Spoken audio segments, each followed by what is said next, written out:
in the world. Yes, but I wanted to do hood rat stuff with my friends.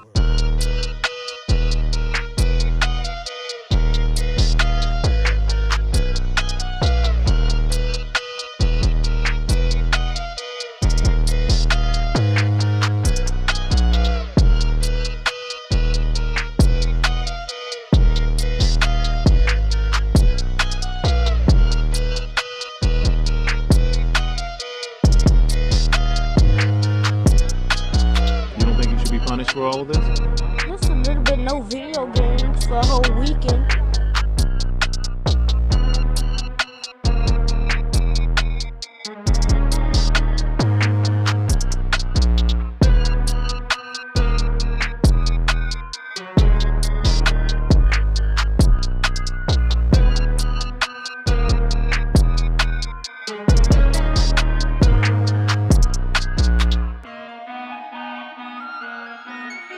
I took my drummer car because I got mad at my mom, and then I saw him and my friend come in, and he smoked with cigarettes. I yanked the thing.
Hey guys, sorry for the delays. Fucking all kinds of fucking problems all the motherfucking time. I even got the wrong fucking charger. So it's gonna be a fucking shitty fucking time. I'm on my motherfucking phone because Comcast sucks. A fat fuck dick. Barely fucking hear you guys. I don't have this is gonna be fucking shitty as shit.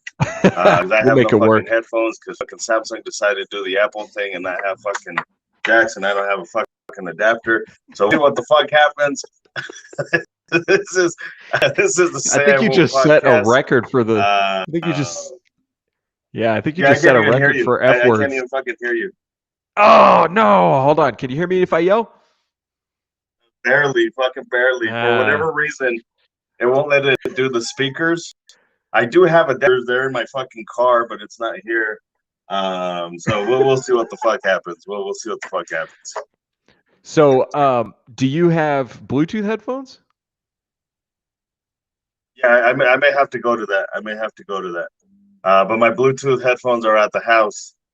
They're not here. It's all kinds of shit. Today, my wife's just staring at me like, "What the fuck you want me to do?" It's just fucking like, I'm trying to tell her in code what the fuck to do, and she's just standing there, like, I need headphones, I need fucking a better fucking charger. She's just like, So we'll see what's up. Shit, man. Oh, is Devin gonna join us tonight? I haven't even had the opportunity to send him the link, so I'm gonna send him the link right now, and then I'll see if I can get on here. Okay. All right. Well, welcome to season shit show number 4? 5. 5. 5, yeah.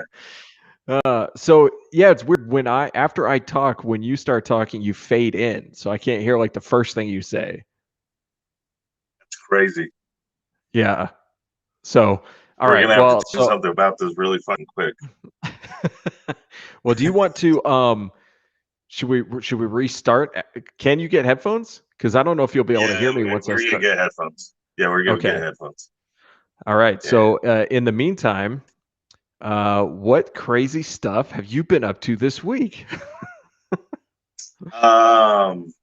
So You I went to St. Louis. Yeah, I went to St. Louis. I was part of a panel discussion, which was it was good, right? All these panel discussions, they're good, good intentions, but nothing really comes of it. So it kind What of was solidified that the industry is full of shit. Nothing's going to change, and all that. So it kind of solidified a lot of shit. What was the purpose of the panel? Just 1 second. Let me put my headphones. Okay. While he's throwing on headphones, I will describe the event that he went to. It's I need the other an event called headphones, 'cause these ones, Train and I Learn. can't charge the phone and here at the same time. So the durable accents.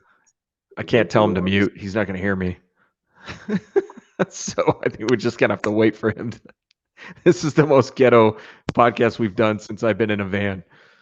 Can you hear me now? Oh, no. I can't hear you anymore. Can you go to your settings on the Oh, now I can hear myself. I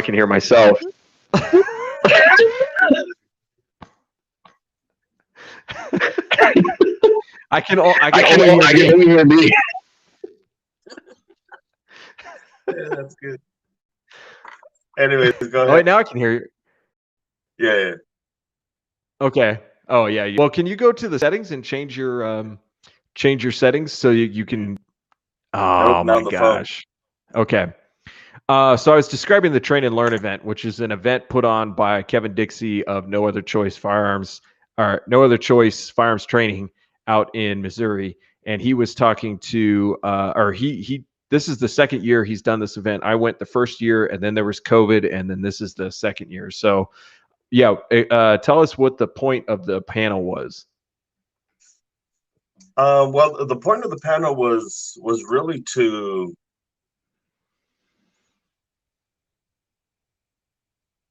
kind of figure out how the community can be better, how the community can improve itself, what's wrong with the community, that type of shit. So it's trying to figure out what the fuck is going on there, all of that shit. So if you've been a part of these type of panels before, basically the same shit was said, and not a whole lot was different than any other time, to be honest with you. So let's talk about who was on the panel.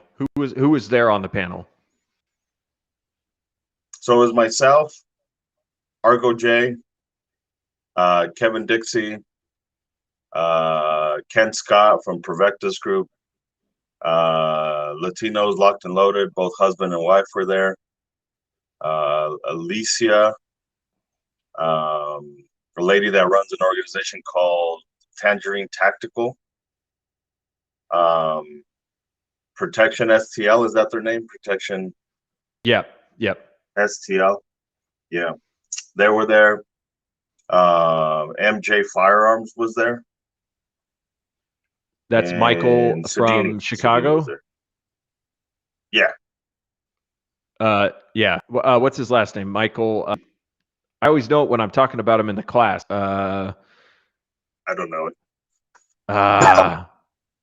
It might just not going to guess because I'm going to end up saying something stupid. Yeah, I don't know it. Again. Michael is a very young guy running. He ran I think he's still, but he runs a firearms now, I think, outside of Chicago, in the rural area, Illinois. I don't think it's in Illinois. In Illinois, I think it's in Kentucky. Did he went to Kentucky to get out of Chicago? I don't think it gets in Illinois. Yeah. Okay. You say all the same stuff. There's a lot of people who have not been involved in these conversations. What kind of issues come up that are being discussed in these panels? Let me put some context around it, because these panels are kind of like we're kind of outsiders, even though we do a lot of good work in the industry. For people, a lot of people don't know who we are, and this is an opportunity for us to network with each other, learn from each other, share experiences, and try to promote good practices and values and strategy in the gun training and gun world. That's kind of the demographic we're talking about here. Did you finish? All very, all professional people, but not necessarily big names. Well, the same stuff as far as how they believe the community is going to get better. How do we reach the masses? What the perception is about the gun community. And usually the same responses are there, right? The same responses are, oh, we need to unify more, and that's why we're holding these events, and that's why we hold these meetings, and we're getting better, and we're reaching them through culture and blah blah blah. And the reality is, really nothing's changed since we started. What I see though is just a revolving door, right? So you see all the new people, like Alicia, she's super excited and shit like that, but like not much is going on there. I mean, objectively speaking, the train and learn event, they're good networking events, but they're not changing the minds of millions of people that don't give a fuck about the gun industry, right? All they're doing is you stroke each other, you fucking jack off each other, and then at the end of the day, you say, "Oh fuck, this was amazing," and it was, right? Like, it's an amazing time. You get to see people if you're a social type of individual. So it's good that way, but like it didn't affect any change. Like nothing came out of that in any way, shape, or form. And that's the problem with these is there's a lot of talk, and everybody has an idea of what happens and what should happen, and how it's gonna get better and shit like that. Let's try this. Is it working? I can still hear you. Yeah, I can hear Okay. you. Can you That's hear weird. me? I can't hear you through the headphones, but Chickadee, chickadee, chickadee, chickadee. Tech, tech, tech. If I would wonder if You I there? changed something. Yeah, I can hear you. Can you hear me? Yeah. This is Is the that greatest episode ever. Yeah, I can hear Ever. you. You sound the Okay, same, Cool. especially all the coughing and sneezing. I can hear that perfectly. Oh, dude, that's the worst. Can't mute any of that shit. Usually we can mute the shit, right? And now we can't mute the shit at all. You need to get you a pillow. She So barely when you got me the fucking headsets.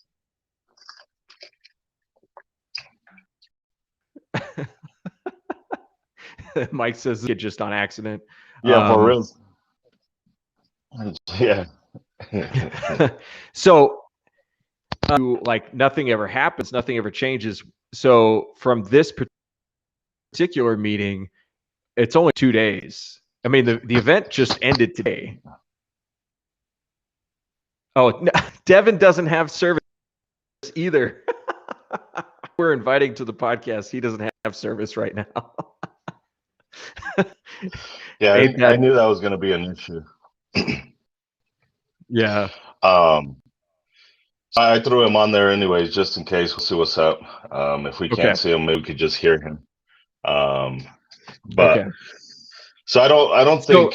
And Devin is the one that put it together. So that's why I wanted him on here, because I wanted him to talk about what his objective was with all of it and what he was trying to accomplish with all of that stuff.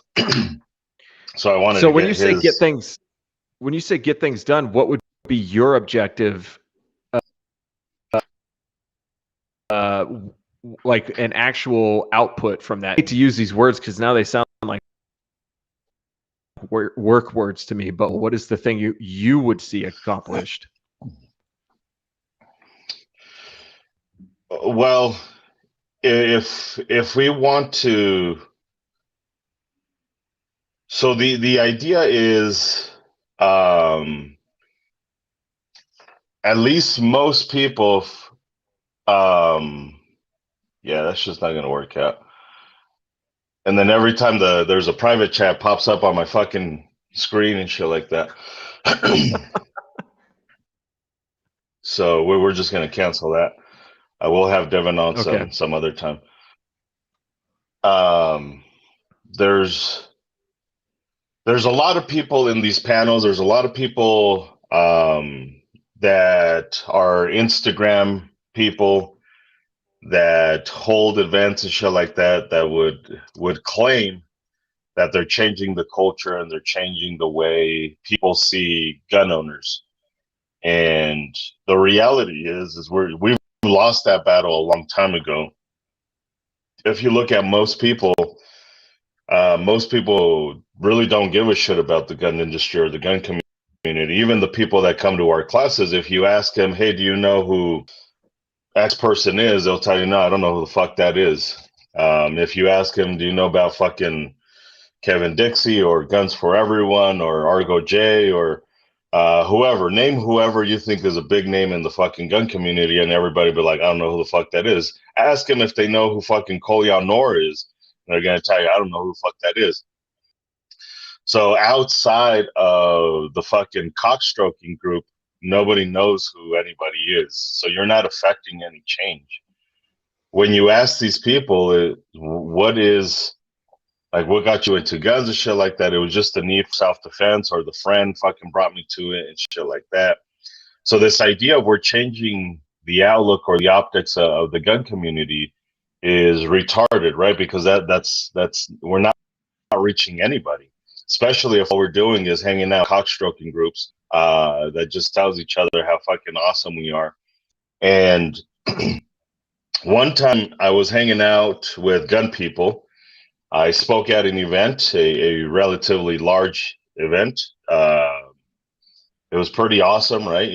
You get to hang out with gun people, and there was big names there, and there were people that changed the way Supreme Court looks at guns and shit like that. And we were having food, we were eating, and Janine, if anybody knows who Janine is, you know who I'm talking about. And if you don't, then it's irrelevant whether the name makes sense or not. But Janine, she asked, well, what are you guys doing? Because she met us there. She was picking someone up.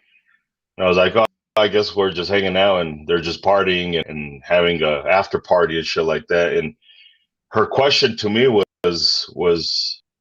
exactly what I've been feeling and confirming. So this is 3 years ago, I think. Her question was like, what the fuck are you guys celebrating? Like, you guys haven't accomplished anything. Like, there's no victory, but you guys party, and there's no real fucking victory. And this is an individual that I would say is not a gun person, right? She's deep in the fucking background, but somebody who is paying attention because of the people she hangs out with and the crowd that she hangs out with. And those are the honest questions that we have to ask ourselves, and I've been asking myself is like, what are we really accomplishing? And the masses don't give a fuck about what the fuck we talked about at that panel, right? They don't give a shit. They're not gonna. Obviously, you're not large enough to reach those people because they already don't know about who you are and what you're doing and how you're doing it. And we're not affecting the real culture. We're not changing the real optics of all of this shit. We're just not doing it. I think with the exception of maybe Sadini, to be 100% honest, like, there's really not much more leeway being made. And I say Sadini because Sadini's actually talking to anti-gunners. Like, he's not afraid to go to anti-gunners and tell them, hey, what the fuck? Like, let's try to figure this shit out and sit down. And if he says that, then he's an anti-gunner, and fuck that guy because he went out and he fucking actually talked to people. And that's the other problem is, that was the other conversation, is the gatekeeping. One could argue that this event is gatekeeping by itself as well. And the reason I say that is because, well, you invite who you think needs to be there and not really who actually needs to be there. You invite the people who you like, or who can pay for the event anyways. And then it's nobody else. There's a lot more in the gun community than that. And only a certain select of people showed up. So that to a degree is gatekeeping. So So you're saying really effectively your objective here is outreach. I mean, to try to isn't that simplify as much as everybody's possible. objective? Well, no, everybody's objective is to try to make a living doing something in this business, Yeah. right? That's the real objective, is to Yeah. try to make a living doing something that allows you to hang out with gun stuff, shoot gun stuff, make friends with gun people, all that stuff. Yeah. But if we're sitting around talking about what, changing the culture, essentially what we mean is outreach and making sure that we can grow this community sustainably. And that's a pretty hard thing to do, because what you're trying to do is get people to care about what you care about, which is really hard to do. This is my very cynical side looking at this. The only way that culturally speaking, we get people to care about things that we care about is in a way is like brainwashing people. That's how you get people on Twitter upset. Everybody should be upset about what I'm upset about. So let me figure out a way to create messaging around that. If you're, man, I don't really even like thinking about that. I got into gun culture, but I already wanted to be in gun culture when I was like 12 years old. And there's other people who enjoy guns, maybe who are already partly there, and maybe that should be the objective, how to get those people more into it. But I mean, you're asking for people's time and attention and money, and it's going to take a lot to convince people to invest that into what's important. Saying advocacy doesn't pay, and ask Mike Sodini how much money he's making doing what he's doing, and I think that the answer is zero, or not zero, but it's effectively zero. I don't know who's paying his bills for him, but an organization like Walk the Talk America is not a money-making organization. But it is a real cultural change organization. And so when we're talking about, hey, how do we make this worth all of our while? That's a tricky question. Yeah, and that's the other thing, right? Is a lot of people think they're advocates, but they're really just business people, and they're trying to mix the two up, right? So that is an issue. So. And the other thing is this idea that we're helping each other. Like there's I think we can probably name only 2 people maybe who have legitimately helped us without wanting anything in return. They never just money, they never were interested in that shit at all. I think Devin is back on, so we'll see if we can hear Devin. Or Devin, you there? I don't hear him. Yeah, I don't hear him. No. Not even that. It's like I mean, there might be a discussion about money, but I mean, it takes money to do anything. It takes money to get anything done.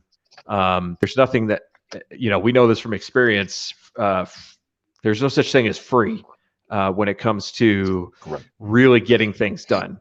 Our classes, we run a free class, but we wouldn't be running it if we weren't compensated for what we do by people who want to participate and people who want to support it. So it's not even just essentially about money. There's an attitude with certain people that you deal with, that you get from them, that they're absolutely in it for you, and they know you're absolutely in it for them at the same time. Correct. And it's not like hey, we should work together sometime, and I'll have you come out and do a class, and we'll, like, that's a business. That's not what we're like. What we're talking about is actual support for each other through networking and through building projects together, and through building ideas together, and that kind of stuff. It's really hard to define without being specific about it, but in my experience working with Maj, it's always been a strong, mutually beneficial vibe between us and him, and really trying to help each other without abandoning what you're doing for yourself. So, correct. Yeah. And you're not going to find a lot of people like that. And that's true of any effort. That's true of any social circle you'll run in. That's true of any business you're going to be in. Everything gravitates to a very small percentage. I can't remember the name of the principle, but it's essentially like if you have a company with 10 people, the 2 people are going to do like 80% of the work. And then the 5 people are going to do 15% of the work. And then the other 5 people are going to do the last 10% or 5% of the work. And that's true anywhere you go. And so when you get a bunch of people together, it's good to network and everything, but I don't know, it's a lot to ask to expect everybody to all of a sudden magically coordinate with each other so that we can all accomplish some greater goal. Who put on the thing in DC? Who put that on? Pincus. Okay. With a few other people. One of the most hated guys in the gun business actually managed to put together an event in Washington, D.C. that was reasonably successful for what it was intended for. Correct. Right? I mean, yeah, there could have been more people. There were a lot of people in Virginia, but there was no major gun legislation going on in D.C. when this event was happening, right? Correct. This was still Trump. This was still, good times. Let the good times roll. This is pre-COVID. This is all of this stuff. And so somebody like Pincus is roundly rejected by a lot of people, even though he's trying to complete the work that we're all talking about with this panel. Yeah. Talking to anti-gun people, like you can get hung for that, like they'll actually roll out a gallows if they have one and just go ahead and string you up if you talk about talking to what's his face from the Brady campaign. So like it's not a welcome thing in a lot of ways, even though the discussion is there, it's not actually that welcome. Greg was talking about mentions like the Pareto principle, but it's not exactly the Pareto principle. The Pareto principle is that resources will always accumulate in the hands of area, and so that is that's a problem, right? Because when we talk about doing this stuff and actually getting work done, what's actually involved to do that, nobody really wants to do that work. Nobody even wants to accept that we're done on some level. Yeah. Yeah, let's go have an event where we invite some of the representatives from Moms Demand Action, sit down and have a panel discussion with them. Let's do that. No, you can't talk to them. Correct. And that's the frustrating part, right? Because you talk about how this panel just happened 2 days ago or happened on Friday, and that's true. But these panel discussions have been happening. It's not the first one that I've been a part of. These panel discussions, these rallies have been happening largely with the same fucking people, and nothing has still happened. What happens is discussions. Afterwards, people go have parties, they eat, they stroke each other's dick, and they tell each other how fucking awesome they are. And then you leave, and then nothing happens. Like nothing fucking happens. Like nothing will change from Friday. That's the biggest fucking problem, and it's soul crushing, right? Because you don't want to tell Devin, hey, you fucking worked your ass off to fucking do this shit, but it was all for nothing, buddy. Like it sucks to tell somebody that your efforts are all for naught. It sucks to tell a large populace that, hey, that wants to get into gun industry, like this is cool that you have this energy and shit like that, but you're fucking spinning wheels. Like you're spinning wheels with this industry, because even the people who don't like the gatekeepers are gatekeeping. And a lot of the times is we spend all of these resources trying to talk to the fucking people that are hanging fucking pinkas for talking to the Brady campaign, like or Sedini for talking to the Brady campaign, because Sedini's talking to Moms Demand Action. Like he's in the fucking room with Moms Demand Action, and if he mentions that to gun people, like, oh wait a minute, so you're anti-gun? Like, no, he's not anti-gun. He's just trying to get cunts to not be as cunty, right? Like that's how you fucking do this shit. So there's Right. only a handful. That there's is only the a actual. Correct. And by the way, they're not coming over to us. They're not. I've never had Moms Demand Action come to Guns for Everyone or the NRA and try and get us to be less gunny, right? That I've never seen that shit before. So for people to go up to the other side and be like, hey, you're a fucking dick. We don't want you to be as big of a dick. So how can we prove to you that you don't have to be a big of a dick and you're just being a dick for no fucking reason? Like that's tough. But that's the real work. Like that's how you change the culture to a large extent. That's how you start to change the narrative and conversation and all of this stuff. But the problem is it's you hang out with other gun people and you shoot and you feel good, right? And you're like, oh, see, like fucking, this is the 2A. Like, yeah, it looked like it looked last week, and it looked like it did last year and the year after that, and nothing happens. So that's kind of the disheartening thing for me, and that's kind of the big issue. As soon as I came back on Saturday, I came back Friday night. On Saturday morning, I posted like, hey, I participated in this great fucking event, but it confirmed that I'm fucking done with the fucking community, right? And the people in fucking St. Louis were like putting me on suicide watch because they thought I had a fucking problem. Like, no, it's the community that has a problem. Like, I don't want to be a part of a toxic fucking community. But that's the other issue. As soon as somebody starts to mention that the fucking gun community is retarded, then it's like any other issue, right? Like, oh, he must be depressed. He must be having issues. He must be like he's the fucking problem. Like, no, just I no longer want to be a part of a toxic fucking community that isn't really fucking doing anything. That isn't really they're not accomplishing what they think they're accomplishing. Not a single fucking person. And the only asterisk I have there is Sedini is doing what the fuck they think they're doing. In like nobody in the fucking community. You name one person that is actually changing the entire fucking optics of the culture, and I can't think of any. Like I just can't think of any. And why? Because we're taking the same approaches, doing the exact same things over and over and over and over again. When Guns for Everyone goes away, we can say we've been. Go for it. Oh, go ahead. Keep going.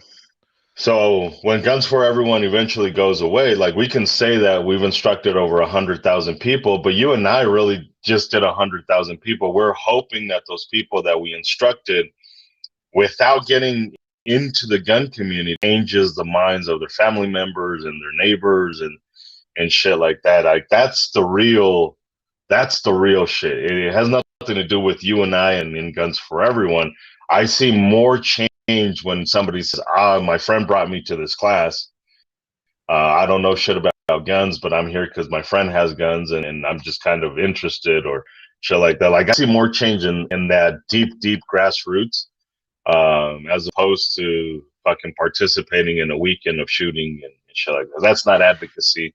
That's networking, okay. and that's cool. High five, but I'm gonna disagree with you on one very specific point, and that is gun safety.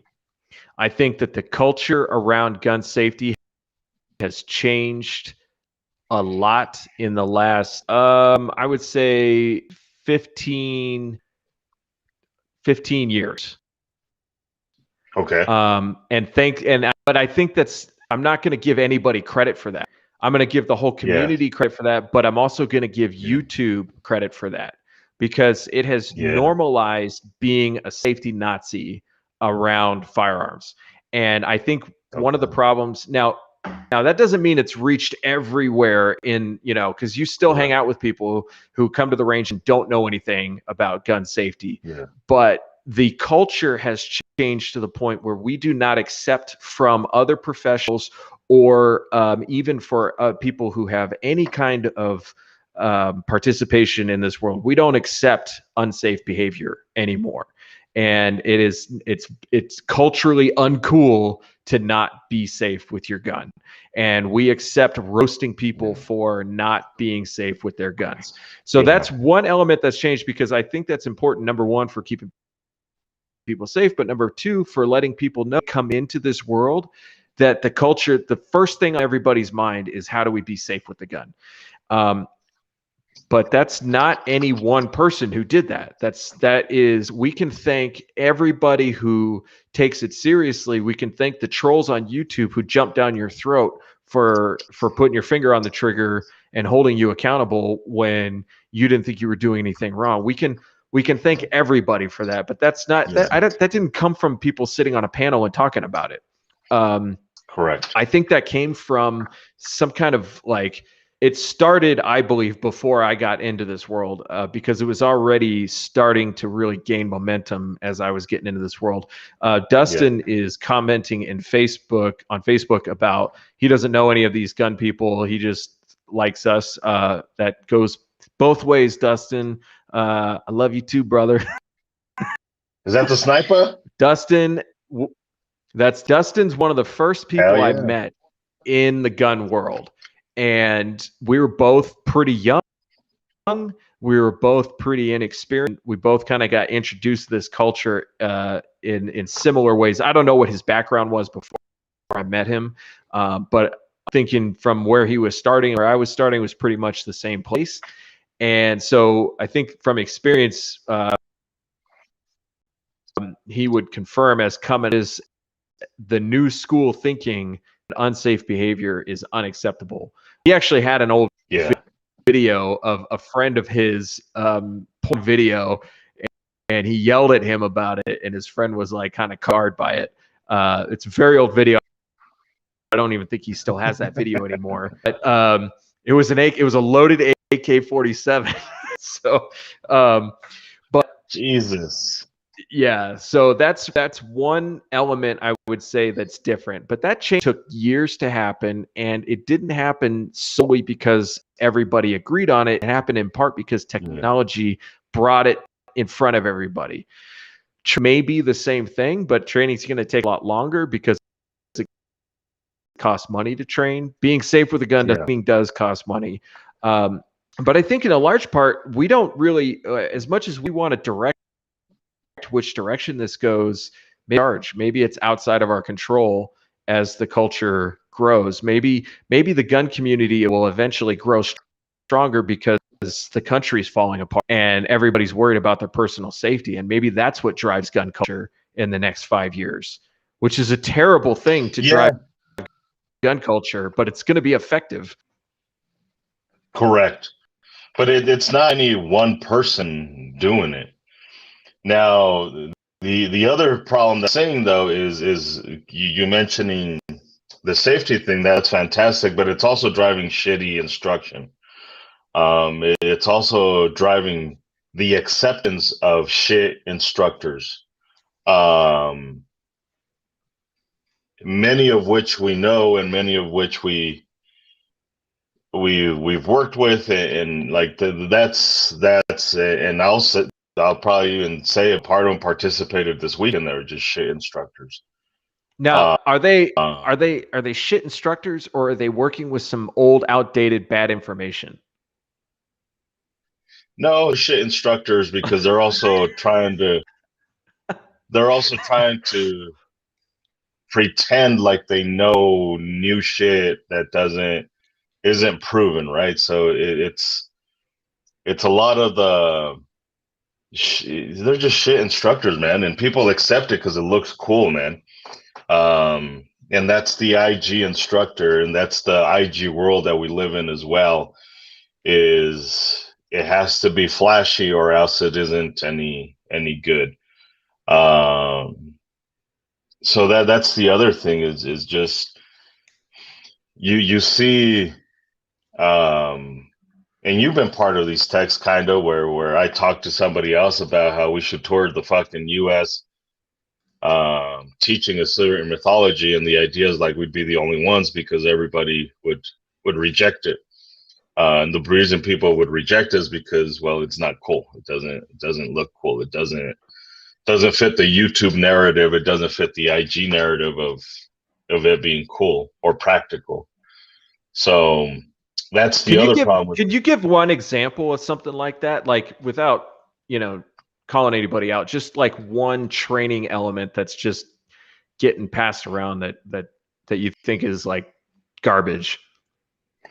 So one that is actually so one, the safety rules that we recite right now are out. Those are outdated, right? Those safety rules are outdated, and they were never intended to be used the way we use them right now. The 4 rules: the guns loaded, in a safe direction, finger off the trigger to ready to shoot, know your target, what is beyond. They were never intended to be used the way that we use them right now. So that's garbage, in that sense, because we don't understand why we do it. One thing that I've noticed, and I'll say because I'll probably never meet this guy, so I'll never have the opportunity to tell it to his face. But I just seen Instructor Zero.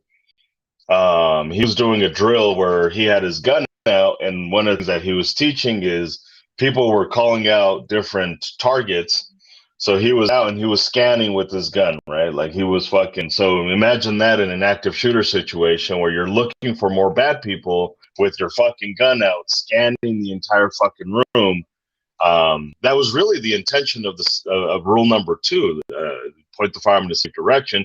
If you're actively shooting a motherfucker, like, and you're looking for more bad people to shoot, like you ought to bring that fuck gun back and use your eyes, not with the fucking gun. Super awesome how the fucking eyes work. Like they're not on the gun. I don't have to scan. So you see retards fucking doing that shit, and then they fucking scan down after they shoot the fucking bad guy, and that's just not the way it works. So small shit like that, I'm sure people will jump on and be like, "Well, your gun has eyes," and like that's fucking awesome. That's just shit. So when I teach the 4 rules, and I realize I'm teaching the 4 rules different than you are, after watching, sitting through one of your beginner advanced classes. What is it called? The one you do at Triple J. Intro to defensive shooting. Right. Yeah. So I recognize sitting there that you've evolved how you teach the 4 rules, but I think context matters for that. So when you're teaching a room full of people who are probably not going to understand context at all when it comes to their guns, then something like the 4 rules makes more sense. You're talking to somebody who has no idea what clearing their house actually looks like. And you have somebody who is going to pick up a firearm and they're going to start learning how to use it. They need to know a very set of rules that are unchanging as far as they're concerned at that skill level. But when you're talking about intro to defense shooting, you need to understand these rules level. Well, I could spend really 2 hours talking about basic firearm safety with a brand new class, but they're only going to hear some of that. And so I'm trying to make it as simple as possible in a way that's going to keep them safe and keep the people around them safe, even though when we get to more advanced stuff, it doesn't translate exactly. And so like I understand that context, but for me to fully explain that to a room full of brand new gun owners, that's like pissing in the wind, We got to start somewhere. We got to start with an idea that we need to take this very seriously. And if you decide you can break these rules whenever you feel like it, you're going to hurt yourself. Well, first off, I wouldn't teach anybody to clear a room because that's retarded as well. Clearing houses is fucking dumb.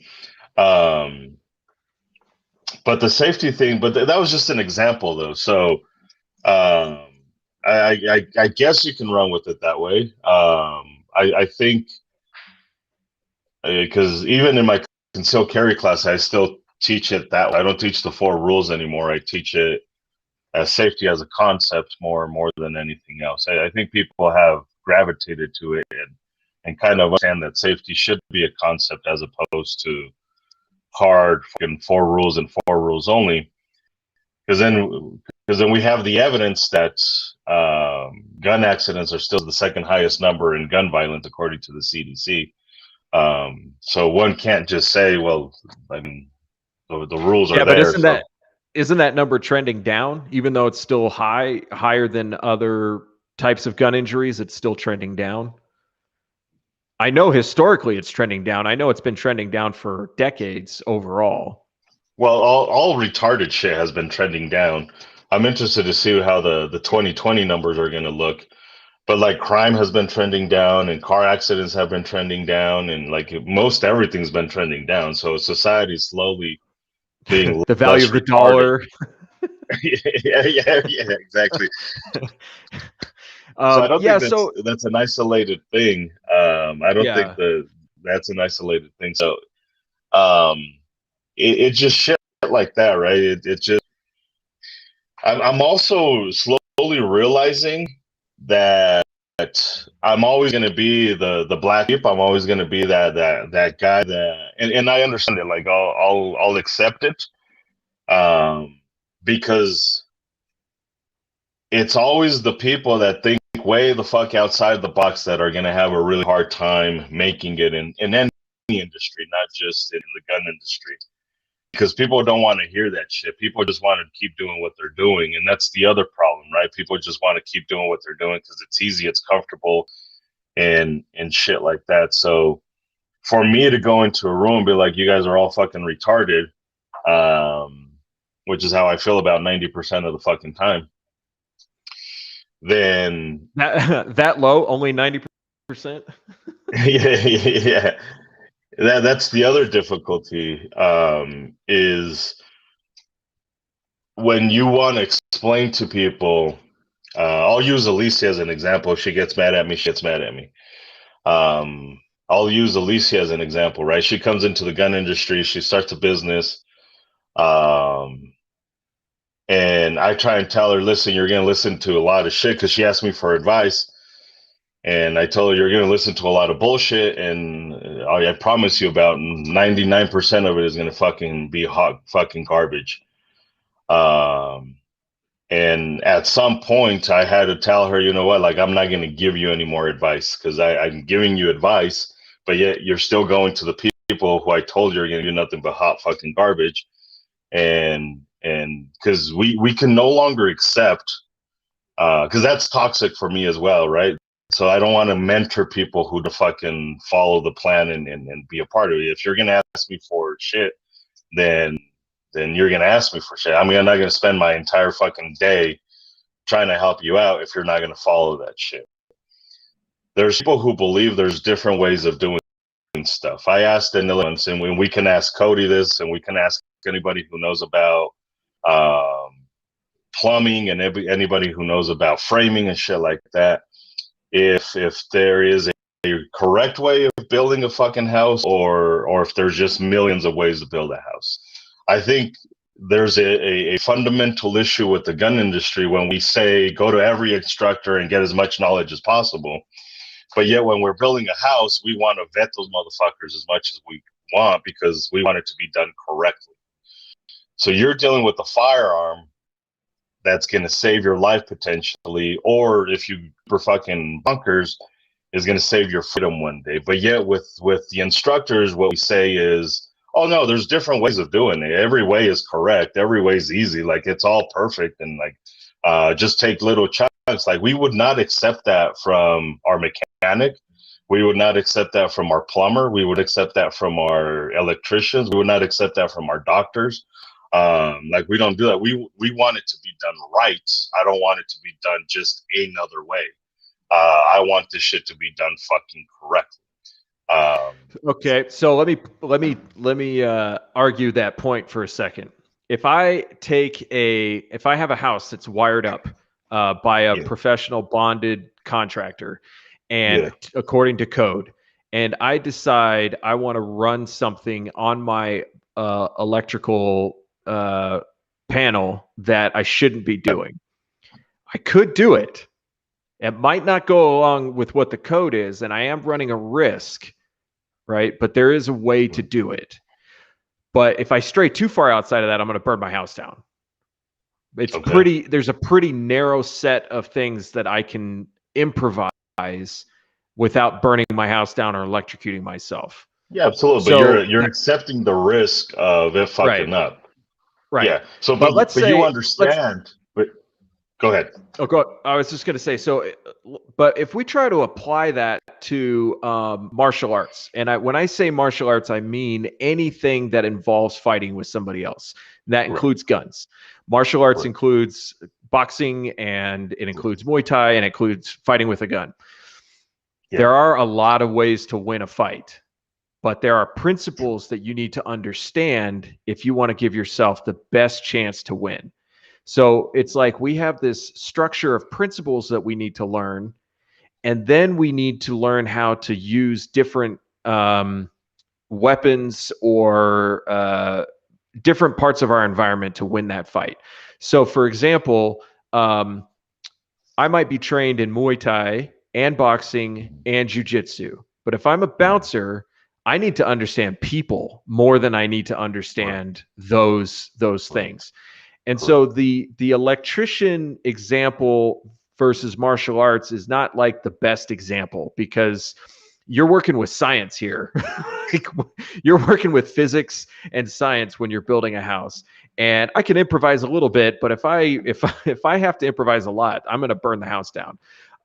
Whereas with martial arts, I mean, we're dealing with people, and you know, I guess on some level you could argue that's a science, but essentially you're dealing with a lot of variables and a lot of ways to win a fight. I've seen, I mean, if you just want to use the example from that you like to use way back in the day of Bruce Lee, The Art of Fighting Without Fighting.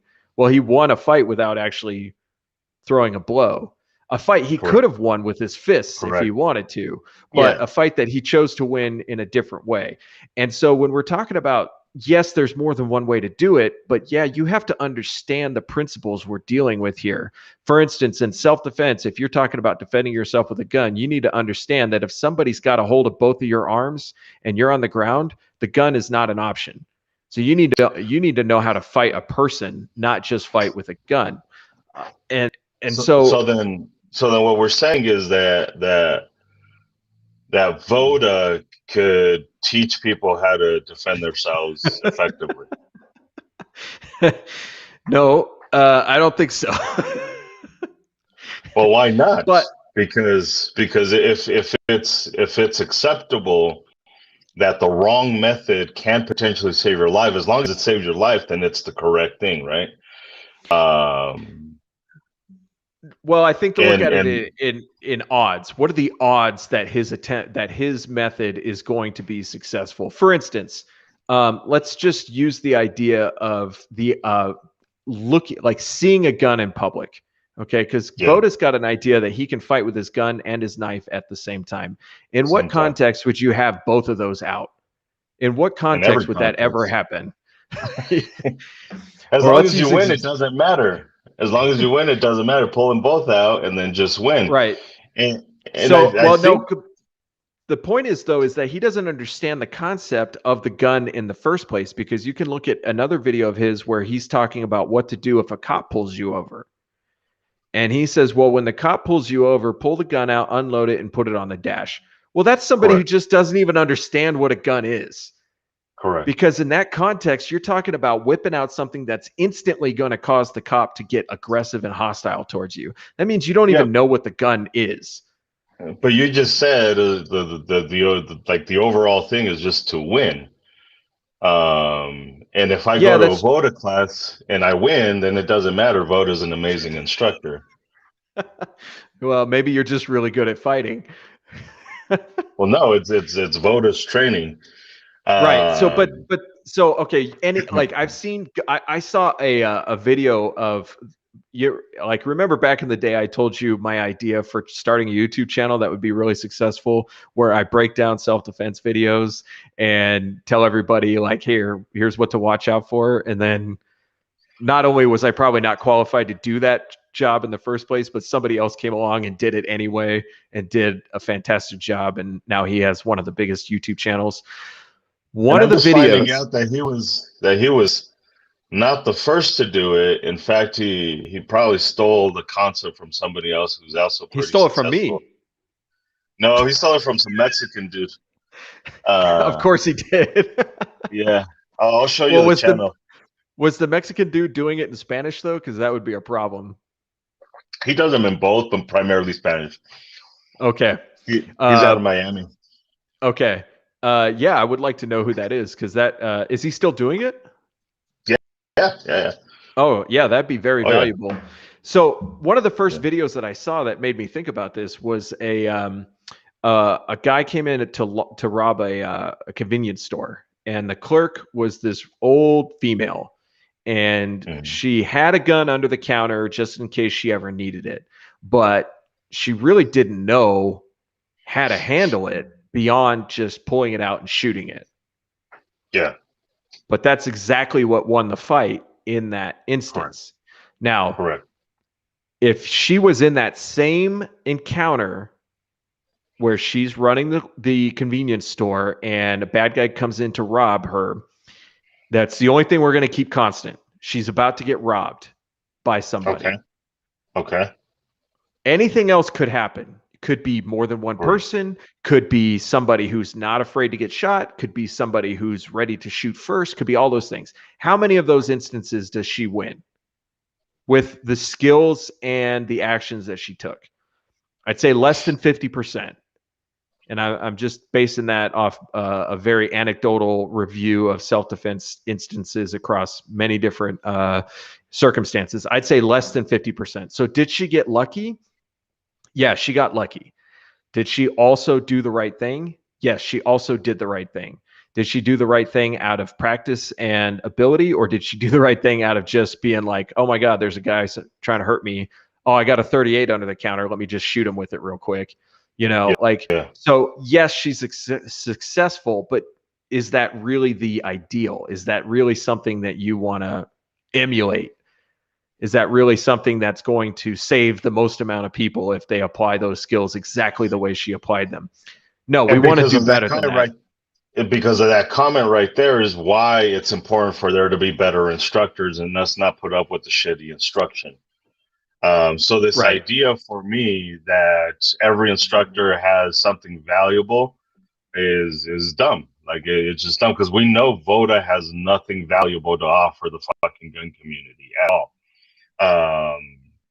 But we could argue, well, he's an instructor and somebody that took his class saved themselves. This is the other thing that I've been having to check myself. I've had students who've had to use their gun in self-defense, but they're like, I don't know what the fuck I taught them. They can say, Edgar, you saved my life all day long, and I feel emotional about it and shit like that. They could have effectively attended anybody's fucking class and had the same fucking outcome, because their level of self-defense didn't require a complex fucking use of brain. Like, it was just fucking pull out the fucking gun, either shoot the fucker or don't shoot the fucker. There was no major fucking, there's not more to it than just that. But if I'm going to be a good instructor, then I have to make sure I offer the best level of training, not the shit that I think is going to work because it works somewhere else. This idea of being an instructor and being okay with sharing information that I'm not familiar with or don't fully understand. Like, context does matter. Like you said this, that's why it's important for me for students to understand why we recite the 4 rules instead of just here's the 4 fucking rules and that's it. There's also a misconception from instructors taking training people who have an anticipation of needing to shoot people, like long enforcement and military, and then they try and apply that same training to civilians. Well, no, there's a big difference, because one has an anticipation to need to shoot the fucker. I'm just going to go get a hot dog at 7-Eleven. Not everybody had anticipation of needing to shoot the fucker everywhere we go. So there is a correct way of shooting fuckers in self-defense, the wrong way. There just is. And I think that's the problem, is we pretend like there isn't. We pretend like, no, there is no difference. But there is. There is an absolute difference. You like the whole electrician thing. I just bring out, it's just an example, right? But you said it, like, if I choose to do it the wrong way, I'm accepting that risk, and there is a risk. When you choose to go to an instructor who teaches you garbage, you're accepting the risk that, yeah, it might work out for you just fine, but you may also fuck up and die because it's the wrong way of doing that same shit. Yeah. Well, here's another thing that to consider, which is there is an enormous amount of skills and knowledge that you could acquire when it comes to even just using a gun, but in general, self-defense in general. There's a huge amount of information you could learn. Yeah. And most people, even instructors, are not going to even approach that whole body of knowledge. I mean, there is a very small group of people who dedicate their lives to this, and everybody else is just trying to advance that knowledge. Not everybody else. There's a small group of people that are going to work to advance that knowledge, but they're not going to put in the level of effort to reach that real high level. Now, you go to like one training class, you buy a gun, and you're like, you know what? I don't just need my permit. I need to actually take a training class. Correct. It's going to be an 8-hour class. It's going to be a really good class. The instructor's really good. Everything's great about it. But you've only got 8 hours now. Yeah. You've only got 8 hours. And what you actually remember from that 8 hours, correct, and learn how to actually do, it's because in a class, you're just learning, you're learning the concept. You are not developing the skill until you go and practice what you've been taught. So you take somebody who has done a good job vetting their instructor, and they go and take that class, and they only keep 20% of it or 30%. Who's to say that 20 or 30% of that 8 hours is only going to give them enough information to get themselves killed? So okay, in that 8 hours, maybe what we're going to cover firearm safety. Maybe we'll cover it in the context of self-defense. So maybe you'll learn that. But then you're going to have to learn your draw. And then you're going to have to learn, defensive accuracy or combat accuracy. Whatever. Yeah. Okay. Maybe you retain 20% of that. Mm-hmm. And if you ever get into a confrontation and you think to myself, oh my gosh, it's time to use the gun, and then you only apply 20% of what you learned in that 8-hour class, maybe that gets you killed. So when we define bad instruction, we have to keep in mind that it takes a lot of instruction to get people even to the point where they're actually ready to confront a threat. And anything less than that might be doing them a disservice. Maybe you should just tell everybody, the best thing you can do in that situation is just run for your life. Now, that's probably your best chance to survive. So, and who's to know? Who's to really know? Because there's some situations where you absolutely could run away, and there's some where you can't. The Uber driver on I-25 who shot and killed his passenger, in that context, what were his real options? I wasn't in the car. I don't really know what his real options were, but I do know he was dealing with somebody who was pretty drunk. And if you know what you're doing, it doesn't take a whole lot to overcome a drunk person. Correct. Or to remove the threat when you're dealing with somebody who's really drunk. Yeah. So man, this just goes really, really, really, really deep. But I think from the training element, one thing that social media has done, and one thing that instructors have done is I think they've moved the ball forward when it comes to advancing the culture, when it comes to accepting how important training is and trying to make training cool. Social media is really good at making training look cool.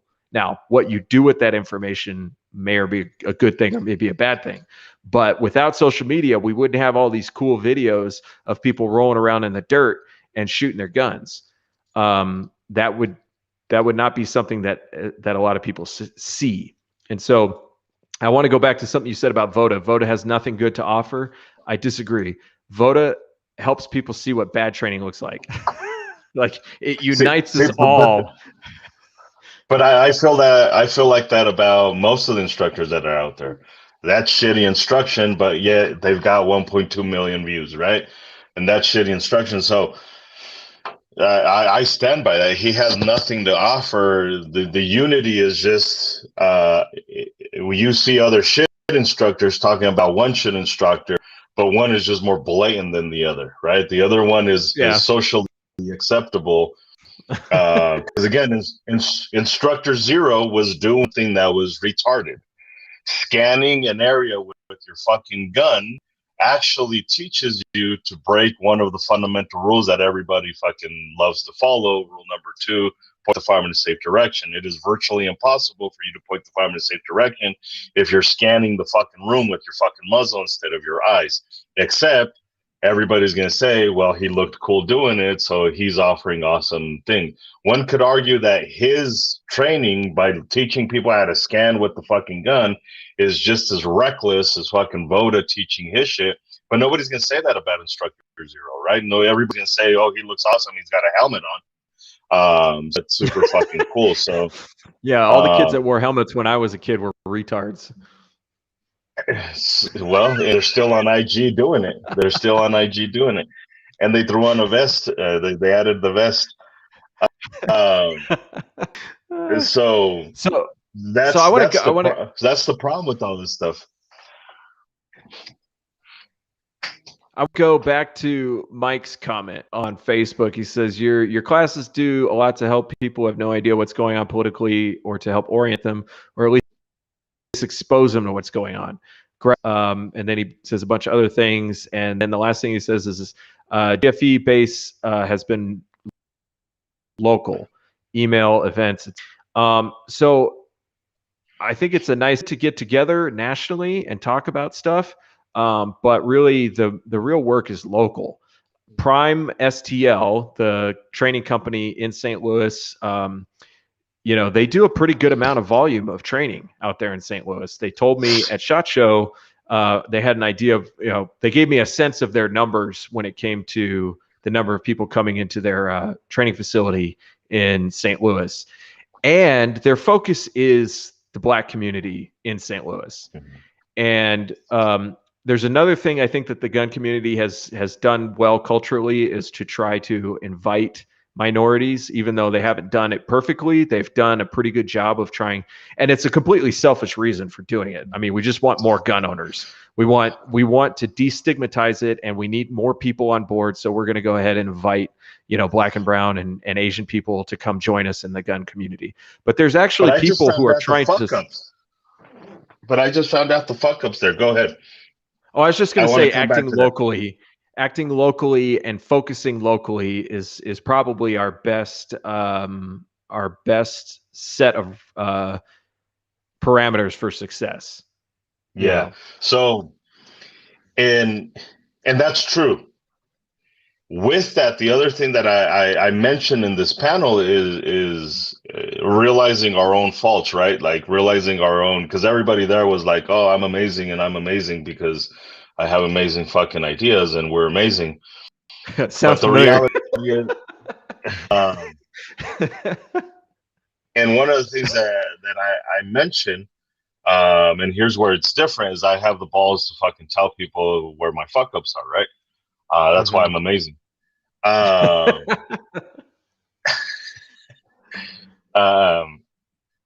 Is we also see the gun community saying, because everybody was saying this, oh, my group wasn't represented, so I got into the gun community. I never got into this because there was no Mexicans in the gun community. It became an issue later on that I seen. But that's not why I got into this. I got into this because I see nothing but fucking greedy fuckers that said they love the Second Amendment, but wouldn't have the balls to quit their job and do the shit full time with no pay and doing shit for free, right? Like that's bonkers. So that's part of the reason why I fucking did it, right? Because I believed in the Second Amendment, even though it was a relatively new concept to me. I believed in the Second Amendment, quit my job partly because of that, and just dedicated my entire life to it for free. Free, no fucking money, no assurance, no. I don't know how the fuck I'm gonna feed 4 fucking kids. Like, no, like I had 0 fucking guarantees whatsoever. But whatever, fuck it. I didn't see people doing that shit. But then you get to the point where, and I've noticed this, where it's just then I just want to serve the type of people that I want to serve, right? Like it's just me. And then go Jay, gonna fucking facilitate the people that he sees needs to be facilitated to, which is a different sect of the population. The Latinos Locked and Loaded are gonna go because they're probably gonna attract more of the conservative Hispanics. I don't give a fuck about either side of it. Rolando's a little bit more conservative. She's a Democrat, or she was a Democrat. I don't know what she is right now, but they'll probably attract a lot of the Cubans and Puerto Ricans that tend to lean more Republican and shit like that. But that's only that one segment, right? And that's an issue. Well, so now we went back to fucking segregation where only a select few are going to follow Argo J because that's all they're going to follow, which is kind of all right to a certain. But then when in terms of unification, there is no unification. Yeah, that's segregation, right? Because now you have different cults of gun owners. I went to a gun store in St. Louis, and the sign said these are the type of people we're probably going to deny. If you're sagging, if you're speaking a certain way, if you're basically, if you're from St. Louis, we're probably not going to fucking serve you. What are you talking about, Dirty? So I probably wouldn't have been serviced in that fucking spot because of the way I talk. Because it said no disrespectful talk, and like I don't know what that means. I say fuck and everything sucks all the fuck time. That could be construed as disrespectful. So then that store was already like Xing like fucking 50% of their clientele right away because they only want to deal with a certain type of clientele. So that's the other thing is we talk about unification, but then we tend to only serve, whether we like it or not, we tend to only serve one particular sect. Okay, well, let's look at it like this. People naturally do that. You are never going to get people to not do that.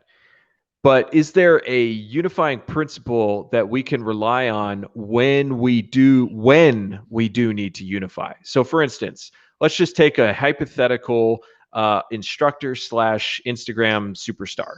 Okay. So we're talking about let's say a Cuban born, immigrated to the US, became a citizen, loves guns, loves the Second Amendment, loves freedom, all that stuff. He happens to be an excellent instructor. He also happens to be sexy as shit, right? He gets on Instagram and he gets this huge Cuban following. All his videos, everything he does is in Spanish, right? Everything he does is in Spanish. He doesn't have any white people in his videos. Now, it's not like he doesn't have white friends. It's not like he doesn't have maybe white people who come and train with him, but he's like focused on Cubans. And you get him out to an event and you say, hey, we need more unity. We need you, Mr. Cuban man, to start doing your videos in English so you can be inclusive and we can all benefit from your absolutely wonderful success. Man, if I were him, I'd be like, no, I don't think so. Listen, when there's something to vote on, I will get all the Cubans to vote the way we want to vote. I will, if Florida all of a sudden tries to outlaw guns, you can trust that all my Cuban friends are going to vote against that. But you know what? For 364 other days of the year, I don't really need you, and I'm not going to change for you, right? What's so wrong with that? Is there anything wrong with that? Yeah, absolutely. Not it's there's nothing malicious about it, right? Like there's nothing evil about it. But when we talk about in terms of is there anything wrong with it, there can be something wrong with it. This is why I voiced this in the panel, because I see it as a wrong. Yes, people do naturally kind of segregate and shit like that, but it doesn't make it correct.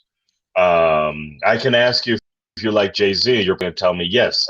How do I know this? You went to his fucking concert, you like his music and shit like that. You can ask me if I like Jay-Z. I like his music. I think he's a shit person, but I still like his music, right? So if a Jay-Z can fucking unite us all, like why can't a gun person do that shit? So it's not like we don't unite for other people and other cultural icons and that type of stuff, or influencers, if you will. So there is something wrong with somebody saying, I'm only going to focus on the Cuban ideal and shit like that, and the segregation. The problem with that is then you're bringing that echo chamber, and you're only doing it like right here. So when those people, when they show up to your event, all they're seeing is nothing but other Cubans. This is more of a Cuban thing. This is more of a Mexican thing. This is more of a black thing. This is more of a white thing. It's not like, hey, I want to bring my white friend. I should bring it to the Cuban event. And that white dude's like, what the fuck? There's nothing but Cubans here.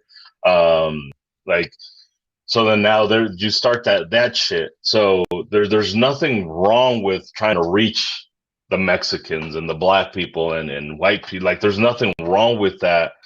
But there can be an issue long term when everybody just segmented. That's one of the reasons why we'll probably never start the revolution in the US, because we're so spread out and we're so fucking divided. It's almost like it was fucking designed that way, to be so fucking spread out, so less likely to unify as a whole, as a collective, because we're so spread the fuck out. And that's the problem with that right there, is the potential of eventually being so separate and being so close-minded to only the Cuban way, only the Mexican way, only the black way, only this way, because now you're only targeting a specific. And if the idea is, well, we just like guns, that's why I don't like post shit on Guns for Everyone about immigration shit. Like, when I want to yell about immigration, like I just don't. Like I don't want to do that shit, because it's a gun page. It's not necessarily a political page, even as politically active as we are on the background.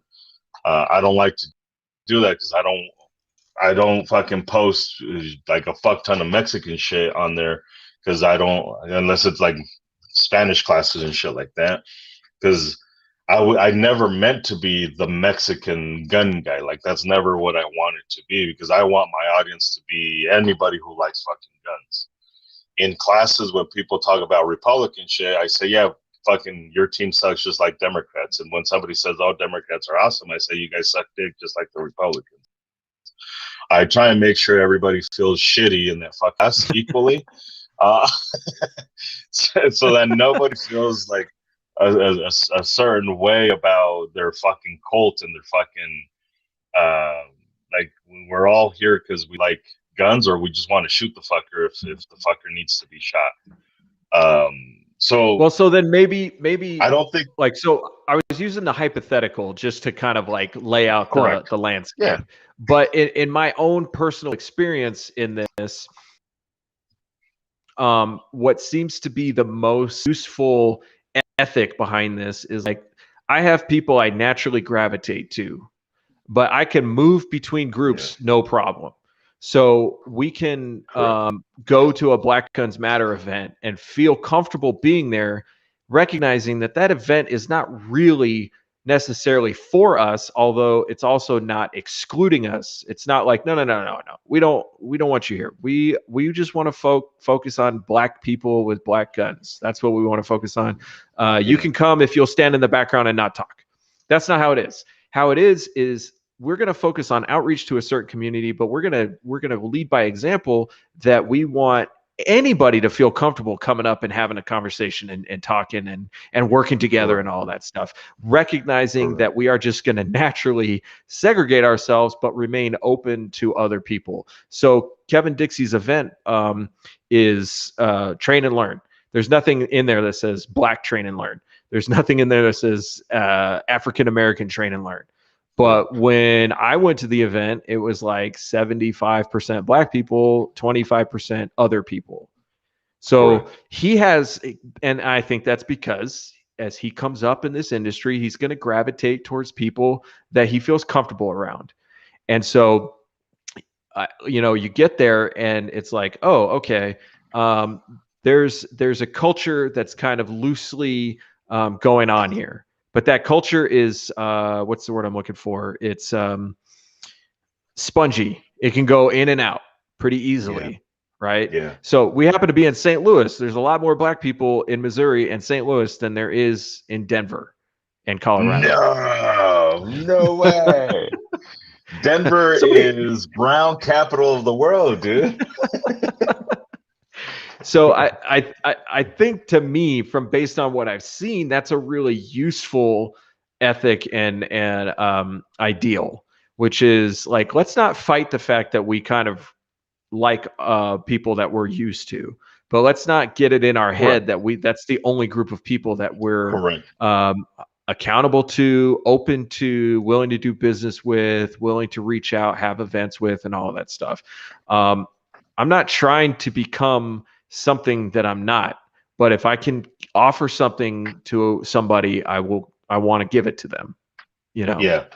Yeah. So yeah, this is a pretty complex conversation, and it's a pretty, it's good to have. I mean, for me, it kind of,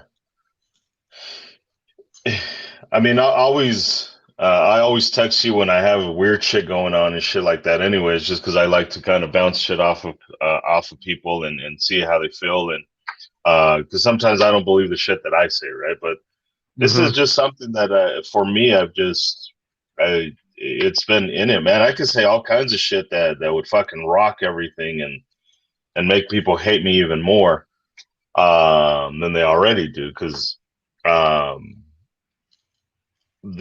just so fucking jaded from this shit. But it's still it's that double-edged sword, right? So like I want to have this conversation. I think that it's important to have this conversation, but I 100% at the same time think that the gun community is fucked.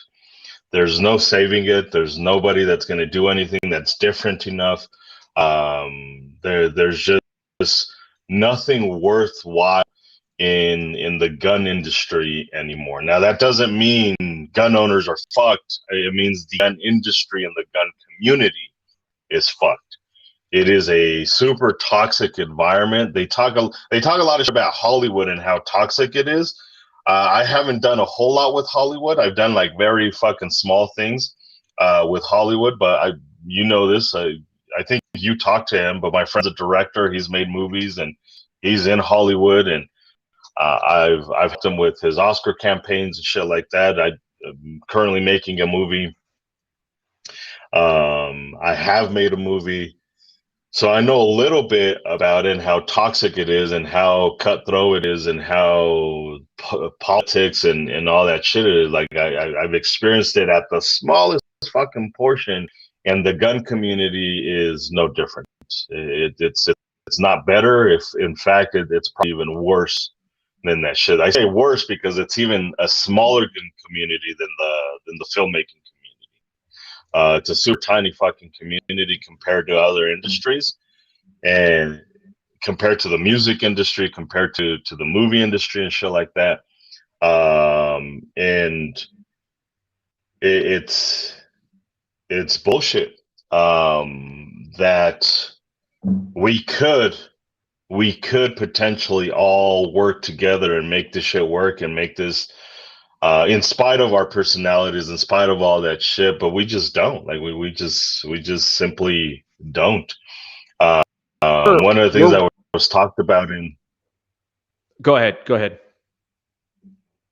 one of the things that was talked about in this panel was how we can leverage each other and work together in that kumbaya circle, right? Everybody's like, oh yeah, let's work together.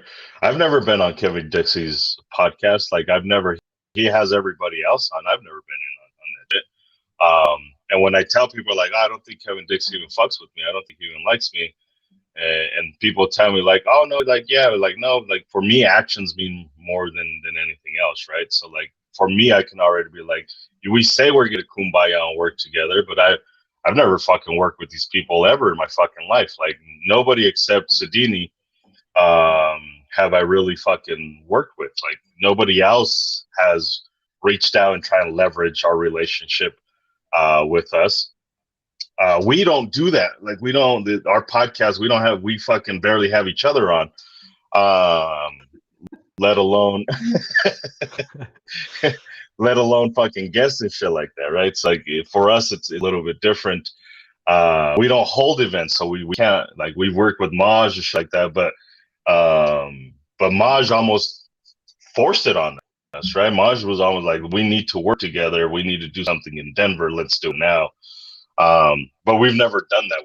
We're not known for inviting people over, not because we don't want to, because that's not where we were at. That's not our space, right? So when you look at the people that do invite people, like we're not on that list. Like we're not there. Like we're objectively speaking, we've probably accomplished between you and I more than anybody else in the fucking industry in terms of reaching the amount of people that we've reached directly, right?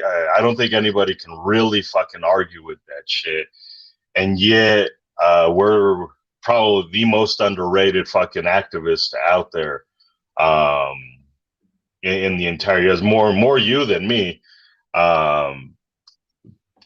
because you're kind of more on the background and shit like that. But it's true. So this idea of like, let's work together, nobody fucking works together unless it's gonna benefit their fucking pocket.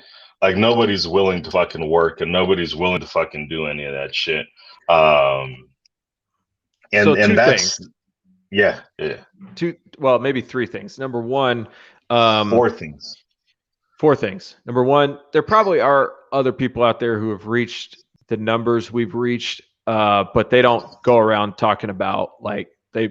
I know some instructors who've dealt with an enormous number of people, but it's like it's not broadcast. They do it because that's what they want to do, not because they're looking for the clout. Well, unfortunately, this guy just died. But Wes Doss. Oh, that was pretty public. Has been an instructor for. And Wes Doss, though, he's in the. Oh, go ahead, Wes Doss. He's what? Like Wes Doss is that motherfucker's big time in the gun community. Like. Yeah, but yeah, like I don't know. It's I guess it's all in how you rate what exactly their mission was, their exposure was, in all of this stuff. I say him because he was doing a service to law enforcement. Now it's not like he didn't get paid for it, but his mission was to.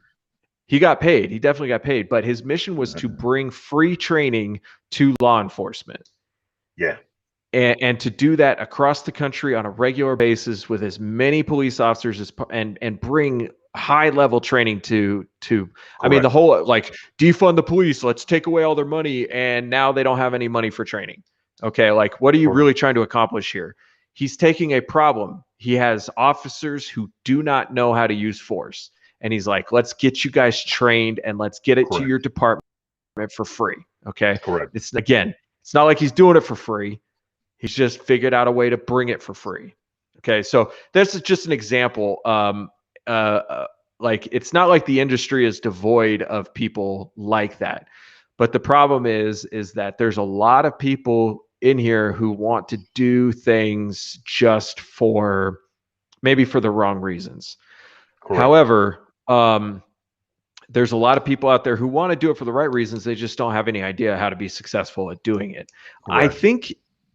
I really do think this goes down to my deep capitalist roots here. We got to stop doing things just to be nice. We got to stop saying things that we want to do just because we believe in the mission and we believe in, like, I don't need to get paid. I just want everybody to know how awesome guns are. I don't need to get paid. I just want to talk about the Second Amendment. Man, that motivation is going to evaporate as soon as things get difficult.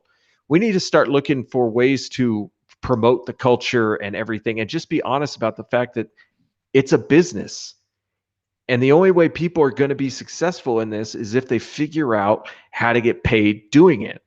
Because if you don't get paid to do it, then all the things you talk about doing aren't going to happen. They're just not going to happen. There's nothing wrong with making money. Now, there is something wrong with exploiting people. There is something wrong with being a shady business person. But I think somebody like Mickey Such from Carry Trainer, he's a guy who 100% believes in the mission. 100%. Yeah. Like, he is so on board with this personal responsibility training and all that stuff, but he has to get paid. And his reach is growing. I'd say the overall quality of his training is excellent. And he is out there to make his money. And if you try to come to him and be like, "Hey, I want you to come on my podcast for the exposure," he's going to tell you to go fuck yourself. Correct. He's not going to come on your podcast for exposure. He knows his value. He knows his worth. So when we get on if we're talking about a panel, like, well, how can we unify it? Let's make some money. That's how we're going to unify. We're going to take the best business people who have the best message and who have the best work ethic and who have the best plans, and let's make some money together, and let's further the mission, and let's further the message. And anybody who's corrupt along the way has got to get kicked out. That's got to be part of the culture. Yeah. If you're a shady dude and you're in this just to fuck people over, goodbye. Yeah. Like, you're out. So there's that, and also. So I see that as the problem, though. So I see that as trying to turn advocacy into a business as the problem. Well, I don't think it's a problem if people are honest about it. Well, I think people know it. I think people are, but the problem is that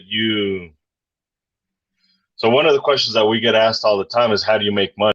Like, these classes are for free, and you tell them, oh, donations are like, well, is it enough money? Well, enough for me to keep doing it, right? Like duh. But so it's true that we have to get paid, or else we can't continue doing it. Like, that's 100% true. But at the same time, what you have is people strictly wanting to turn this into a business, like 100%. And that's fine. If you're talking about building a training business, then that's fine. But if you're thinking about advocacy and then seeing how much money you can make off of advocacy, then I think at that point, there's no other route but to exploit shit. And that's where the wrong, that's where the evil starts to kind of creep in. So, well, for me, I think I was going to say, I think my point here is that, like, there is no money in advocacy. So how do I take my mission? How do I take my mission of what I want to advocate for and put that into my business model? So I can be a good advocate, but nobody's going to hear me if I'm yelling in the wilderness by myself. Right. Yeah. So, like, I can talk about how awesome the Second Amendment and personal responsibility and mental health. I can be a good advocate, but if nobody's coming to my classes, then what good is that? So there's no money in strictly advocacy. The money comes from being having a good product and using that as your megaphone to talk about what you think is important. And so it's a complicated relationship, because at what point, like, what becomes more important to you? Is the money more important, or is the advocacy more important? Well, to me, it would seem the best route is that being a good business person is the driving factor. I will not Yeah. have an audience long term if I'm a bad business person, if I'm corrupt, if I'm exploitative, if I just don't know how to do what I'm doing, if I decide to like screw over a bunch of people, then eventually that model's going to fall apart. But when I when I see a really good instructor with a big class full of people, that's an opportunity to provide. That's an opportunity to spread whatever message you have. Correct. Nobody's going to listen if you have a crappy business going on. Yeah. Well, I mean, that kind of works and that kind of doesn't work, right? Because effectively what you're saying is I'm a shitty business person. Because if that was true, then we would have no issues connecting with other people, right? So that's either true. You think I'm a shitty business person, and that's what everybody's saying, right? Edgar sucks, and he definitely needs to be out of the gun industry. Or I'm doing something correct because my classes are mostly always full and making a good living off of it and doing all that shit, spreading the message and shit like that. And then people are just ignoring that shit. Because the other thing you talk about, no clout and all that shit, without other people promoting your shit, then it goes nowhere. So you talk about in business, one of the things that you find out really quick, especially with the brown communities, is that when you own a business, your friends are more liable to promote the opposition than promote you. So if you start a clothing company, people will not wear your clothing. They'll wear Nike before they wear your shit, right? Well, you're part of the problem because you're not promoting my business. You're promoting somebody else, right? And then you wonder why it's failing. So I do think that there. Maybe the problem is that we don't recognize it for what it is. So we want to sit around and sing kumbaya about how we can help each other become better advocates, and maybe we should be sitting around talking about how we can become a stronger business model, right? So maybe the energy and the focus when we talk about networking is going in the wrong direction, where it's like, oh yeah, I will definitely tell everybody that you love the Second Amendment, instead of telling everybody like, this is the best instructor on planet Earth, and you need to go see him. You know, maybe it's the message that's confusing, that's slowing things down. We have a relationship with USCCA that I would say is 90% business and 10% message. But we wouldn't be doing business with them if we didn't agree with their message. Right? If I would not be doing business with them if I was not on board with their message. But their message doesn't mean anything to me if they didn't come to me with a business proposal. You know, and so we have an example there of like, no, let's do some business together. Let's work together. Let's make some money. Okay, well, I'm only going to talk to you if I agree with your underlying ethic here. If your underlying ethic is taking care of the community, providing a good product, advocating for the Second Amendment and all of that, then we can talk.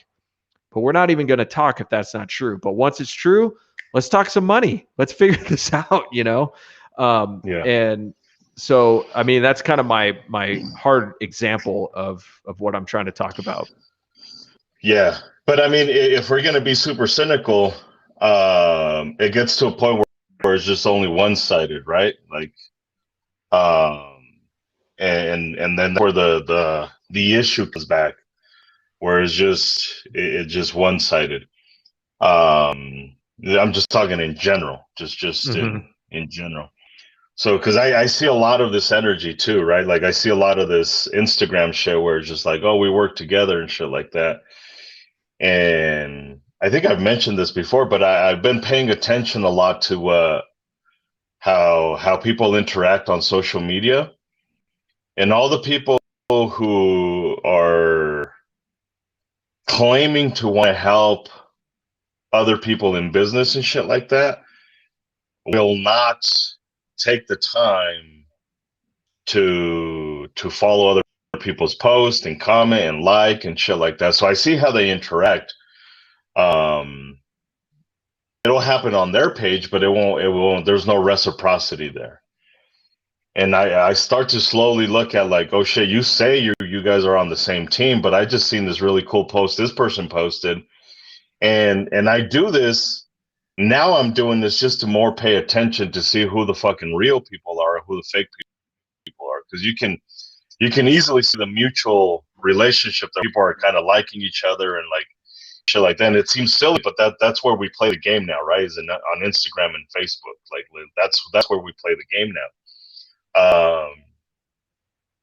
Because I can't see the way you interact everywhere else, but I see this shit like their page is not being promoted to say that the way you say you're gonna help and the way you all that shit, because there's no business transaction there. This person has devoted their entire finances to you and spent money with you, and they thought you were gonna help them, and then all of a sudden like a simple fucking retweet or repost or share and shit like that, you can't even do that. You can't even be bothered to do that with this individual. And I think that's that's kind of the issue. Like the lady from Tangerine Tactical, like how come more people don't know about that person? I don't know how good of an instructor she is or whatever, but she exists, right? And she was in that circle, and nobody in that circle has told me about Tangerine Tactical. Like, this is the fucking first time I've heard about Tangerine Tactical. If we're serious about helping each other out because it's a business transaction, then we're failing there as well, because I didn't know who the fuck Tangerine Tactical was. So we're just fucking up there as well. So, like, it's... And my issue is trying not to, is like I'm trying to step back and trying to look at it for what it really is instead of just being so fucking negative. But like at some point you have to step back and be like, no, like I'm trying to look at the positive, but there is no fucking positive. Like there's no underlying thing. Even when you do want to do a business transaction and help each other make money and shit like that, it ends up being one-sided. And then it quickly kind of fucking dissolves and it goes to shit. I'm kind of reminded a little bit about my daughter, my second daughter. I got up one time in the process of me getting up. I said, well, who the fuck's gonna clean the dishes? Who's taking the fucking trash out?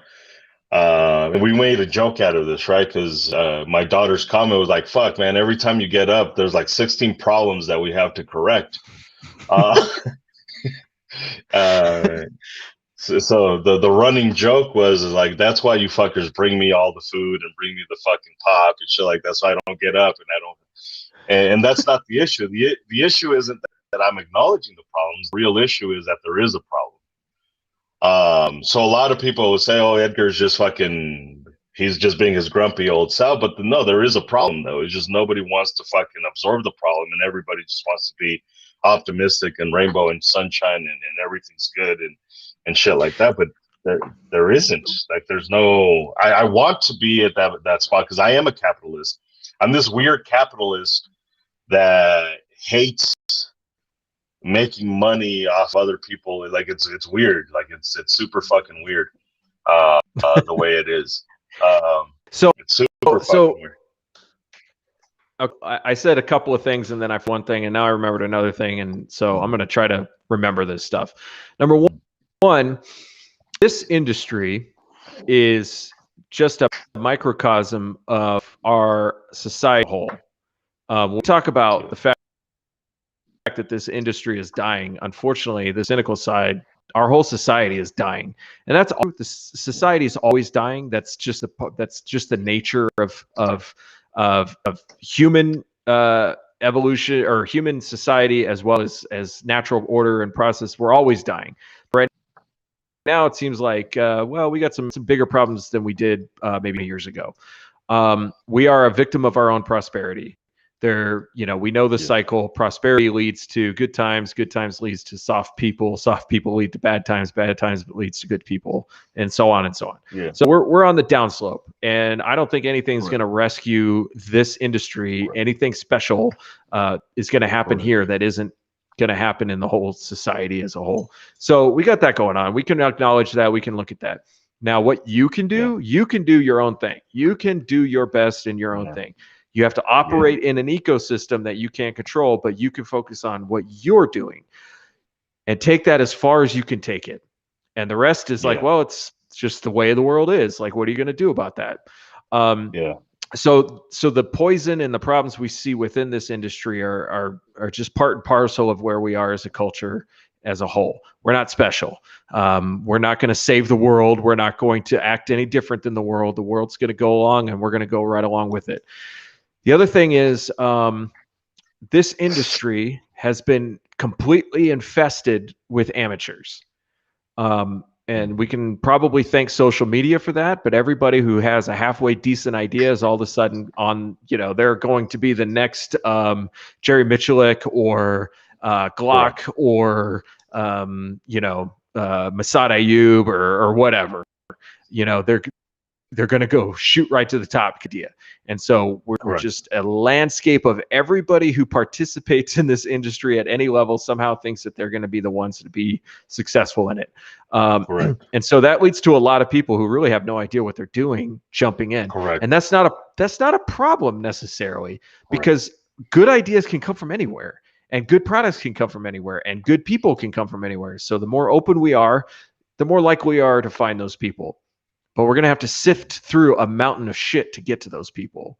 And so social media and the current culture has removed a lot of the quote unquote gatekeeping, which is good, but that's going to let everybody in. That's going to let every stupid idea in. That's going to let everybody who thinks they know what they're doing, but doesn't have the balls to do what they want to do, or, you know, whatever other reason that's going to keep them back. And yeah, it's a double-edged sword. It's a problem and it's a good thing at the same time. The key for people who maybe have what it takes or have a good product is you've got to develop the ability to identify the right people to work with.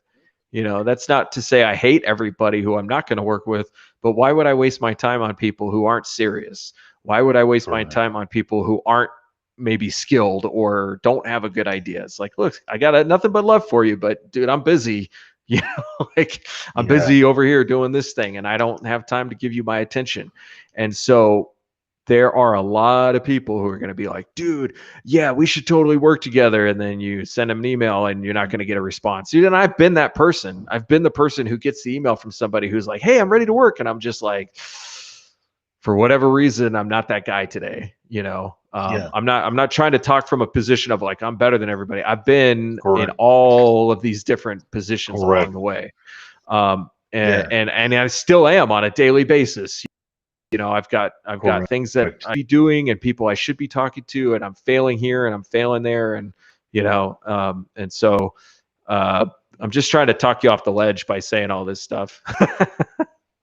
No, I'm off the ledge. Like I'm floating off the ledge right now. So there's no talking me off the ledge. Like it's, I think we've all been there, right? Like we've all been in that position where, but for me now it's at that point where it's just like I got to acknowledge that this industry is super duper toxic.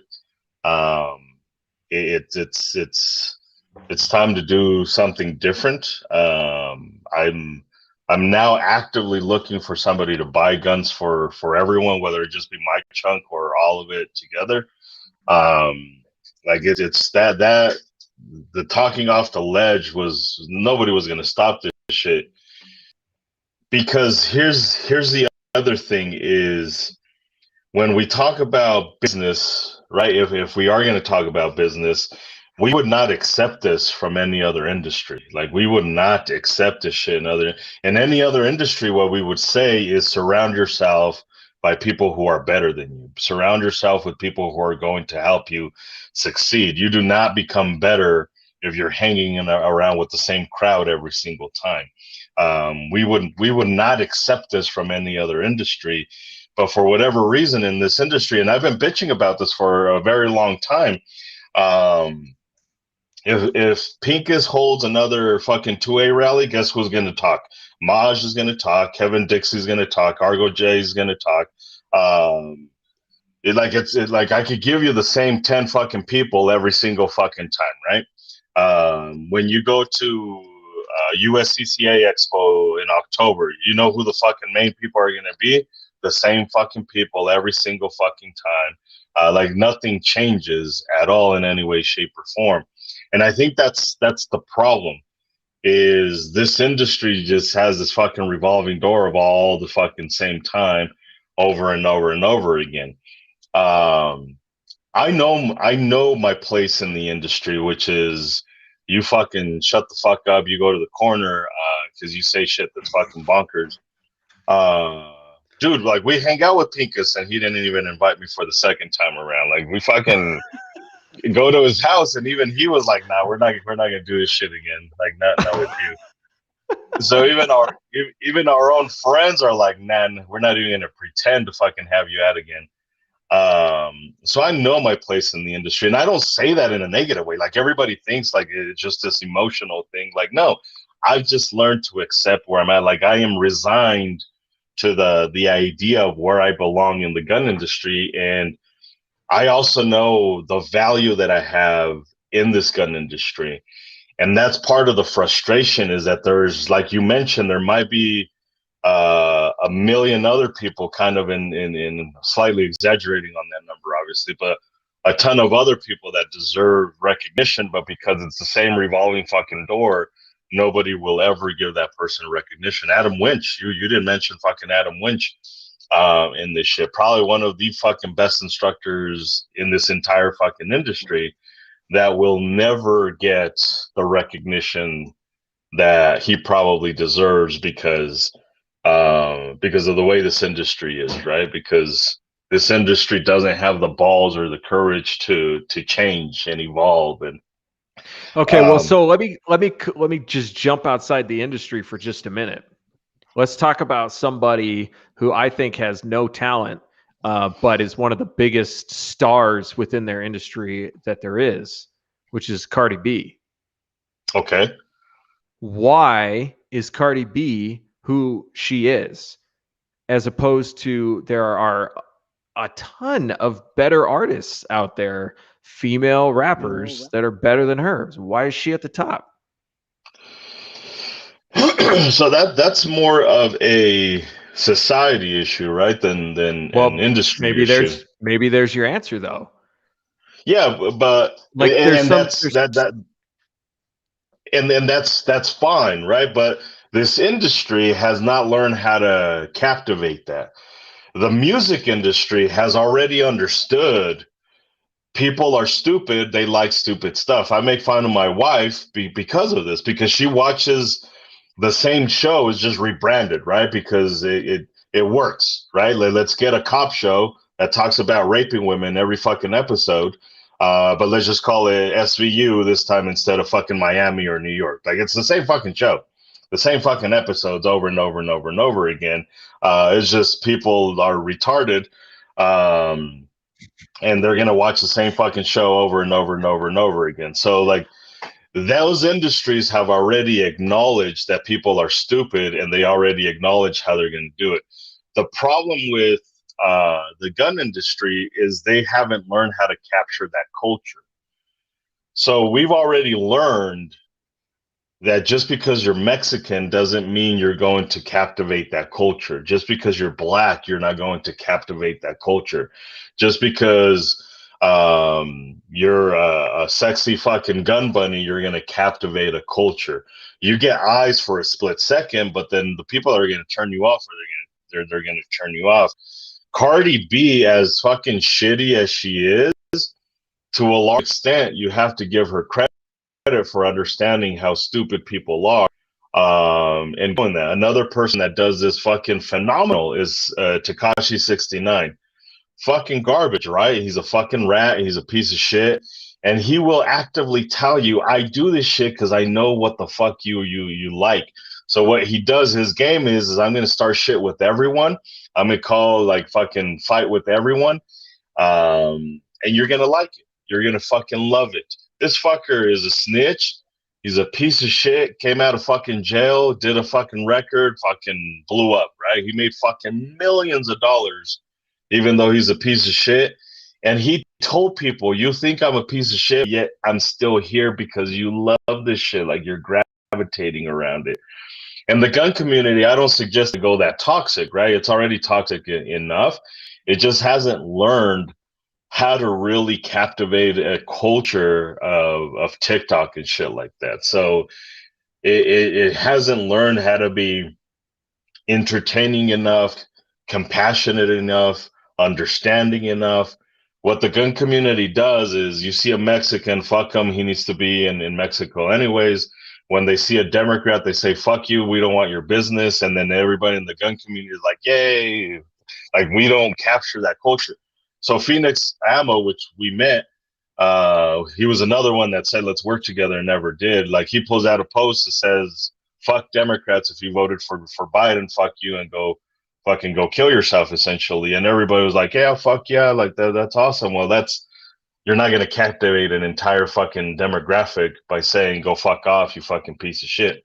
Like, you're just not going to do that shit. Like, so Cardi B doesn't say fuck Republicans, fuck Democrats. She just says fuck Donald Trump, right? Like whatever. Like it just, or at least I haven't heard her say anything about that shit. She doesn't say fuck Whitey. She doesn't say fuck Mexican. She doesn't say build a wall. She doesn't say destroy the wall. Like, I've never seen that from her. All she says is my pussy's wet, fuck me in the ass, and then I'll suck your dick and then make you a sandwich. That's really all she says. The gun community, on the other hand, says fuck Mexicans, fuck Democrats, fuck all commies. That's what they consistently fucking say, and then they wonder, like, hey, how come we can't approach the Democrats? How come we can't get more Mexicans? How come we can't get more black people when they're saying fuck George Floyd and George Floyd's a piece of shit and stuff like you're not going to captivate these people because culturally you're just not there. You're just not understanding the entire culture.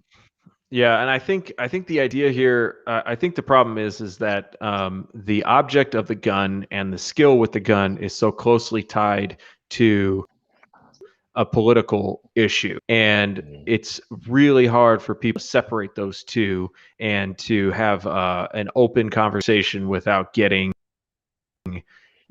upset. So yeah. I'm with that. Maybe there ever will be an opportunity for this industry to do that. Correct. Because we're just so closely tied to politics, and people are mentally lazy.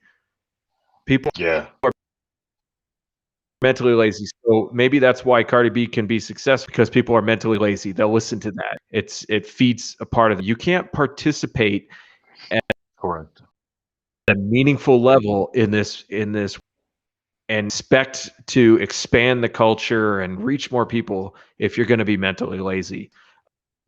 It's why when for instance, where he wants to have a discussion, everybody just jumps to a conclusion out of mental laziness.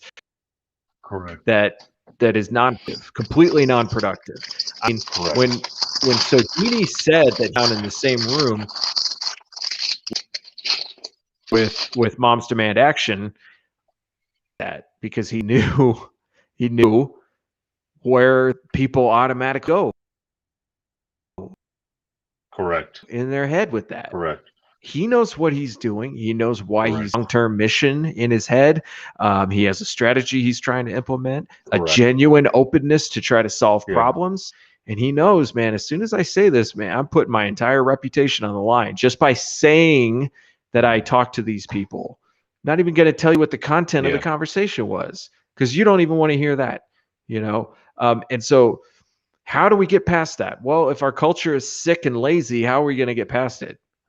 Maybe we don't. Maybe we don't get past it. We continue to work locally where we have to spread our message that we think is valuable. Safety, responsibility, and a true openness to solve problems. And beyond that, I mean, what can you really do? You can't force people to listen to you. You can't force people to care about what you care about.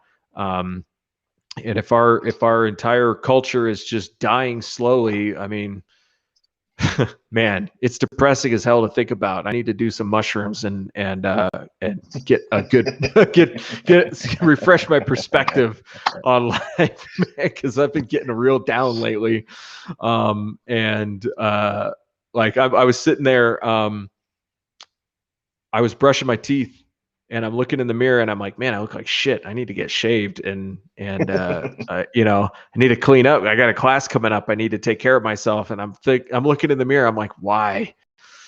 Yeah. Why does it matter? It's just fur on your face, man. Like, you're all gonna die anyway, you know. It's like, ah, man, it's starting to get dark. I need to go God again. This has been you're turning in. I know. I need to shave my head and try to grow a full beard. Yeah, so this has been a pretty depressing episode. We need to kind of try to bring it up here at the end. Oh, I don't think it's depressing. I think it's just, and that's the problem, right? Is you can get depressed, and I think that's why everybody was, well, not everybody, but a few people are like, "You okay, dude? Like, you fucking about to kill yourself? Like had me on fucking suicide watch." And that's not the case. Like, even my family doesn't understand this, and which is weird, man. Like, I can say some really depressing shit, and I'm fine.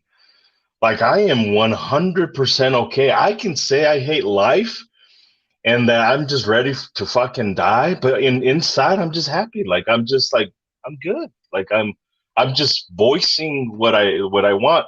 And so people text me like, "Oh, well, if you need a vent," like, no, like, why the fuck do I need a vent? Like, I vent all the fucking time. Like, that's part of why I am so content and so resigned and so okay with this idea of the gun industry being in the garbage and it never fixing itself, because I'm venting all the fucking time about this. I don't need to go into a closed room and tell a fucking therapist how I fucking feel. I tell the entire world how the fuck I feel. And I think that's the thing. Like, it can be depressing, right? Especially that's why nobody's fucking watching right now.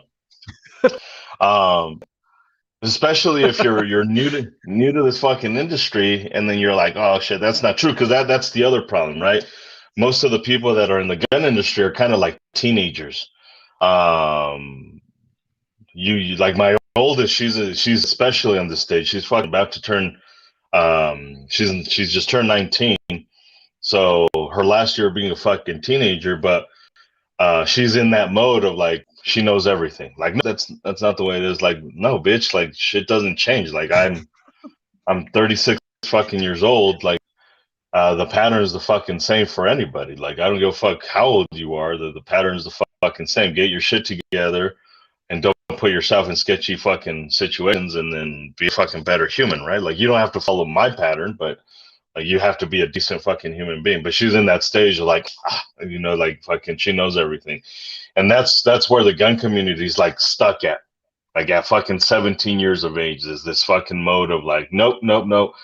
Somehow I'm the one that's gonna fucking change this way. I'm the one that's gonna do this. No, the fuck you ain't. Like, no, you ain't. I'm sorry. I don't give a fuck who you are. That's watching. You ain't gonna change this. Like, nothing's gonna fucking change just because you showed the fuck up. And that doesn't mean don't work. We still need the work. We still need people teaching safety. We still need people out there and doing the shit. It's just, all that means is you have to be the fucking violinist on the Titanic, right? Like, you're watching the fucking Titanic go down, but you still got to fucking fiddle that bitch. So for me, it's not. For me, it's not depressing. For me, it's just like, this is just reality. It's just reality. It sucks. It's not a happy thing to say, but it's just, I'm just accepting that the gun industry fucking sucks. It's just like when you get into a car crash, it sucked, but like, there's nothing you can do to change it. Not a fucking thing you can do to change it. It's especially useful if you can get that happens. So you're like, I had an incident like a couple months ago, and I realized before I'm off the road, I'm going off the road, and my reaction was, okay, here we go. Like, not, Here we oh, go. no, it was just like, here we go.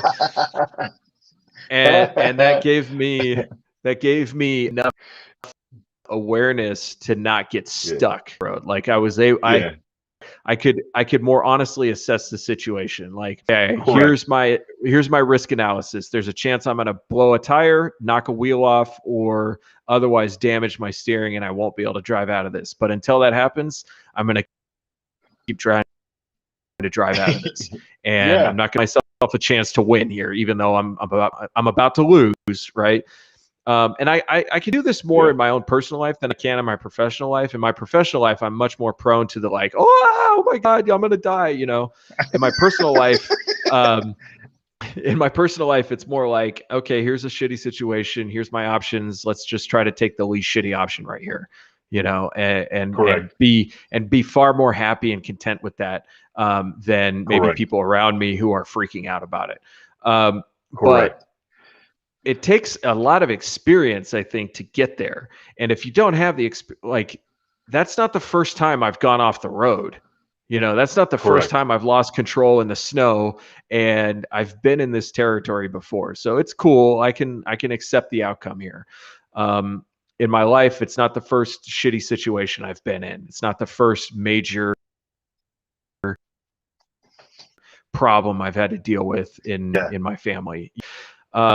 So there's that. It's like, just because somebody's telling you that we're all going off the road doesn't mean that person is afraid or freaked out or depressed about it. They're just, hey everybody, we're gonna go off the road here. I just, you know, just letting y'all know. I'll be in the back. Get ready. You know. And that's kind of thing. One of the amazing things about the way my brain works is, and I don't know where this comes from, to be honest with you, 100%, because my parents were not like this. My parents were quite the opposite. I have very little I have very little fear of failure. Like, failure does not scare me. Like it doesn't scare me. Like, I almost feed off of that shit.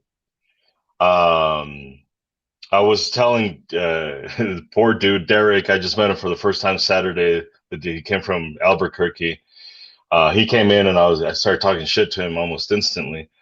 But I was telling him that because he was asking for advice, and we were talking about business and pitches and like that shit, that conversation. And one of the things that I told him is, like, all I do is I'm hyper competitive. It's just nobody knows that I'm competing with them. So like I'm competing with Isaac Martinez all the fucking time. He doesn't know it. Competing with you all the time. Like, you just don't fucking know it. Like, I'm always competing and stuff like that. And I always see like fuck, I sucked here and I there. So like every day is this evaluation of, did I fail or did not fail? And then if I failed, it's not like, oh fuck, I suck. It was more like, fuck, I failed, but how am I gonna be better fucking next time? Like, I have no concept of like actual failure. Like, there's no, like, I'm not afraid of that. Like, it's just a daily process of, this is I fucking suck dick today, and tomorrow I'm just fucking spit that out and not fucking accept the dick in the mouth. And I think most people, when you tell them this shit, when you tell them, hey, the gun industry is going to fucking shit and you're part of the reason why it's going to shit, it's an immediate like, holy fuck, like, I'm failing at this shit. I don't want to fail at this stuff. And it's okay to fail. There's nothing wrong with fucking failure. There isn't. It's not a unique fucking concept, by the way. In different ways you can go. Like, if you're starting from point A and you're headed towards point B, there's a million different ways you can go. And almost every single one of them is going to be the wrong way.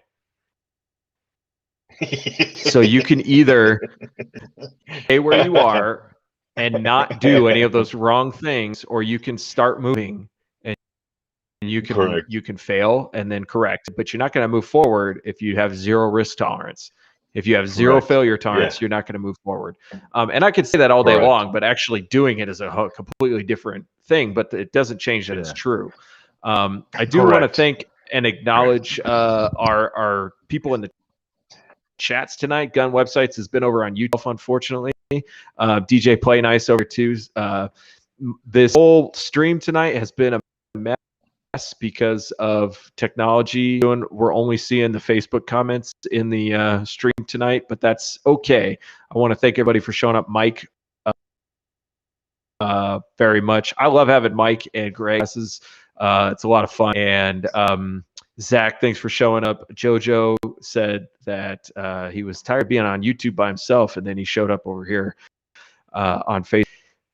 Mike's had some really good comments about, taking this from a pragmatic approach. I think that's, man, it's like you got to take the emotion out of this and just find, let's just find the best way forward.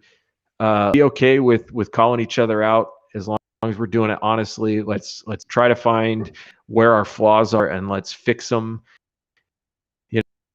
I learned a lot of lessons going out to Kevin. A lot of lessons. Mostly what I learned is a bunch of things that I was doing wrong or ideas that I had that were wrong. And that was really valuable to me. Really appreciated the opportunity to sweat my balls off out there in the Missouri heat. But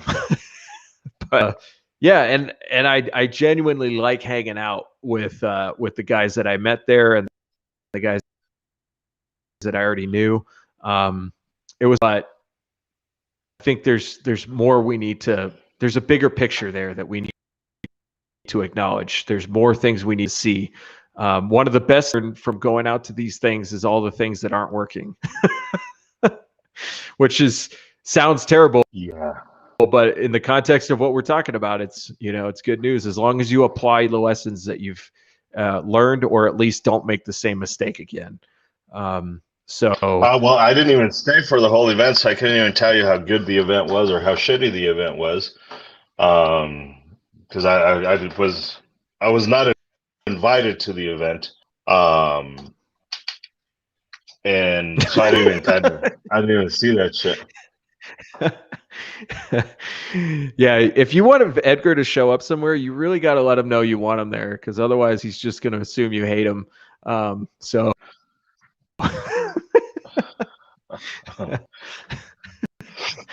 I know my parents invited you to. My parents invited you to their house today, but maybe you didn't feel welcome, and you oh, you had. I'm sure you had today, a real reason. It was more. Yeah, it was. I took a personal day. I had to take a personal day. Yeah, I mean, for me, it being so antisocial, and it's also, and this is the fucking shitty part about me, right? One of many shitty things about me is I don't, as much as I want the industry to value who I am, because I've accomplished so much within the industry. And I know that I'm super underrated in the gun industry. Like, I know how to value myself. So I am that guy that, like, for me, I have no reason to go to Kevin Dixie's Train and Learn shit. Like, I have no fucking reason. And a lot of people will tell me, like, well, you can at least learn one thing. I paid $300 fucking to not participate in the fucking event. I learned that I'm not gonna do that shit again. Because that's shitty to pay for an event that you're not going to be a part of. I also am not going to pay $300 plus hotel plus everything just to learn that the industry is the same, or to learn one fucking thing of the whole thing. Like, it's just, I don't think business is that way, right? I really truly don't think that. I've never believed in the traditional seminar style of learning. Like, if you go to a Gary V event, right? Like, the people who pay for that shit are usually people who are dreamers, right? These are usually the people that have zero work ethic and they haven't succeeded, so they want to pay somebody to tell them that what they're doing is the correct move, right? People who don't attend those and still succeed are the people that, right, wrong, or indifferent, are fucking putting in work and they're figuring it out as they go along. Like they're just 100% just fucking figuring it out. So as shitty as it sounds, like that's an asshole fucking message to fucking give. That like I don't need that event because I know my own value and shit like that. So it kind of is like you have to invite me to fucking go places because when I'm antisocial, I don't want to be there anyway. And if I like you, then I like Devin. Like he's cool. He's been cool to me. So I had no issues fucking spending the money that I spent to go out to spend literally 1 fucking hour in that place and then get the fuck out of there as quickly as possible. I told everybody my flight was leaving sooner, but I spent fucking 5 hours at the airport. I spent more time at the fucking airport than I did at that event. But I like Devin. Like Devin has a good mission with his Kids to Kings and shit like that. I knew I wasn't going to learn anything from that event other than the shit's fucking a revolving door and everybody's saying the same shit and nothing's changing. But Devin's cool, right? He's trying to change something. Whether I believe it's going to change or not, that's besides the point. Devin's a cool dude, and I will fucking put myself in uncomfortable conversations to go spend time with the people that actually want me there and value me there and are cool and shit like that. 1770 Armory, that was down the street from where we're at, right? Well, not so much you, but for me, but like that's a pain in the ass for me. Like I fucking hate downtown. I hate people, but they were having their open house. So it's just like, fuck it, let's go to 1770 Armory because I value their company. Not their company, their business, but I value them as human beings. And value them as humans and value what their mission is. And correct. Value how they're trying to get it done and all of that stuff. And correct. And so my heart for the amateurs, because I consider myself one. And so when I see amateurs get together and trying to make shit happen, I know 99% of it's probably not going to be successful, but knowing where I came from and how I got to where I am with help, it's like I value that. I give people credit for showing up. And yeah, I mean, you go to a Gary Vee seminar and it's like, let's say there's 400 people there. Out of that 400, maybe like 4 of them will go on to run a hyper successful business, as successful as Gary's. They had the talent, they had the work ethic, and the information came along at the right time for them. Correct. And a lot of times for them, it was just more of a confirmation that they were doing the correct thing and that they just need to stay on course. It's a piece of the puzzle. It's a piece of the puzzle that they needed to complete the puzzle. But a lot of people are like, yeah, I need that piece of the puzzle. They don't realize they're missing the other 99 pieces of the puzzle too, and so they end up spinning their wheels. And so, yeah, man, again, it's complicated. There's a lot more that goes into this. And I feel like whenever we start talking about actual business stuff, I feel like super unqualified. This is not how I grew up. This is not the direction I took early on in life. I think that for certain things, and that over the years I've developed those talents, but from a business point of view, from a value point of view, like I have a lot of things to learn about myself and a lot of things to learn just about the nature of business in general. But that's cool. Like I'm open to it, and I want to keep making it happen, and I get better at it every day, every year. Well, maybe not every day, every year. And so, yeah, I don't even know what I'm trying to say at this point. Yeah. Well, I will end it with, for me anyways, we can keep talking about other shit, but I will end it with this. One of the things that I've found out about people like myself So and I'm kind of putting the puzzles here together, and I'm comfortable with this shit. So DMX died. We never talked about DMX dying and the impact DMX was for me, but like DMX was definitely a very underrated artist. Probably one of the greatest fucking artists. I'm not talking lyrics. I'm not talking about just artists in general. In a very long time. And one of the things, because I did the stupid shit, right? Like he died, and then fucking stories. Everybody starts sending me shit like, "Oh shit, your boy died," and he like all that shit, and then so all kinds of DMX started popping up because that's what phones do, right? Like you say fucking Pornhub, and now everybody's gonna fucking have Pornhub on their phone. And so you start kind of going through these rabbit holes, watching old interviews and shit like that. And it seemed like every time that they would ask DMX about a fucking artist, he'd be like, "They're shit. I don't fucking like them. Fuck them." And they were asking Swiss Beat about this, one of his producers, for those that don't know. And they're like, "Oh no, like DMX did a song with Jay-Z." Well, DMX is on record saying fuck Jay-Z, like I'm fucking superior to that dude. Dude fucking eats my dick for breakfast because he's so shitty.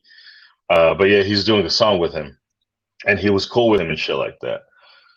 And a lot of it is that's just in the nature of a competitive individual, right? Somebody who's trying to be better than you every single step of the way. In which, by the way, I have no doubt in my mind, DMX told Jay-Z, "You ain't fucking shit," to his fucking face. Like, I am fucking better than you. Michael Jordan probably told everybody, "I am fucking better than you." I 100% believe I am better than every instructor out there. Believe that wholeheartedly. I'd be an idiot if I didn't believe that. I notice that there is value in certain human beings, but I don't believe in my circle. I have to, right? Like you almost have to believe that you are the better one in every circle, because if not, then what the fuck are you doing? If you believe you're second, third, fourth, fifth, and shit like that, you step your fucking game up and you need to come up. So sometimes I say shit, and for a lot of people, like they get thrown off, like what the fuck is going on? I don't hate you. I don't fucking hate you. It's just I am better. I am above all of that shit. That's why I don't roam the way that I roam. I don't walk the way that other people walk and shit like that, because I don't want to be like other people. I be the way I want to be. The way I am wired is I am superior than fucking 90% of the fucking people out there. And the 10% that I'm not superior, well, I want to hang out with them so I know what the fuck they're doing, so that later on I can fucking squash them too. In a friendly way, right? You were born in the wrong. Like I think you should have been just a warrior. But that throws a lot of people off. That's off-putting, right? Because I'm constantly in this like, nope, that's fucking garbage. That shit. That's not gonna work out. And a lot of it is my issue, my emotional thing, but that's just part of the process for somebody who's going to be hyper successful or is trying to be hyper successful in whatever. Is I have to have a competition in order it to flourish. Like there has to be a competition, or it doesn't make sense, or else like what's the fucking point? Like for other people, it's just like, oh, I'm just trying to eat. Like, yeah, but that's you eat, and then what the fuck happens after that? Like, what's after that? Like, I need to be competing all the fucking time for this shit to be. I compete with my mom. I fucking hate my mom. I don't even like my mom. She could fucking kick the bucket right now, and I couldn't give two shits about my fucking mom. But I'm always competing, right? I always remember the stupid shit that my mom used to tell me. And then when there's a victor, I'm like, like fucking one tally for me, fuck my mom. Because people always tell me what the fuck my mom's doing and shit like that. And then I'm like, fuck, I'm fucking squashing what the fuck my mom's doing. Well, for me, that's I think this comes down to personality, like part of the big Yeah. 5 personality type. Like highly, you're a disagreeable person. You would rate very high on disagreeableness, very low on neuroticism, probably pretty high on conscientiousness. And like you can't. What you have to do is you have to figure out a way to socialize that into something useful, right? And so that challenge, like, whereas for myself, I'm pretty low on neuroticism, pretty high on agreeableness, which is and so I have to figure out how to socialize my agreeableness into something successful and something useful. Because if it was up to me, man, like there'd be a lot more failures with if I was running the show, right? I have to figure out how to manage that into something, but at the same time, can build relationships that may be helpful and useful. It comes down to personality type, but every personality has its good sides and its bad sides, and so that's you have to learn how to manage. And entrepreneurs tend to be disagreeable people, and they tend to have a very high conscientiousness, which are two not easy to get along with. But they do get an enormous amount of shit done, if they could figure out that personality trait. Correct. Correct. So that was my kind of backwards of saying that I don't directly hate anyone. I do believe that maybe your methods are wrong, and good luck with that shit. It is just not. It just because a lot of people are going to listen to this and they're going to misconstrue what I say. No, they're not. Into something. No. They're gonna.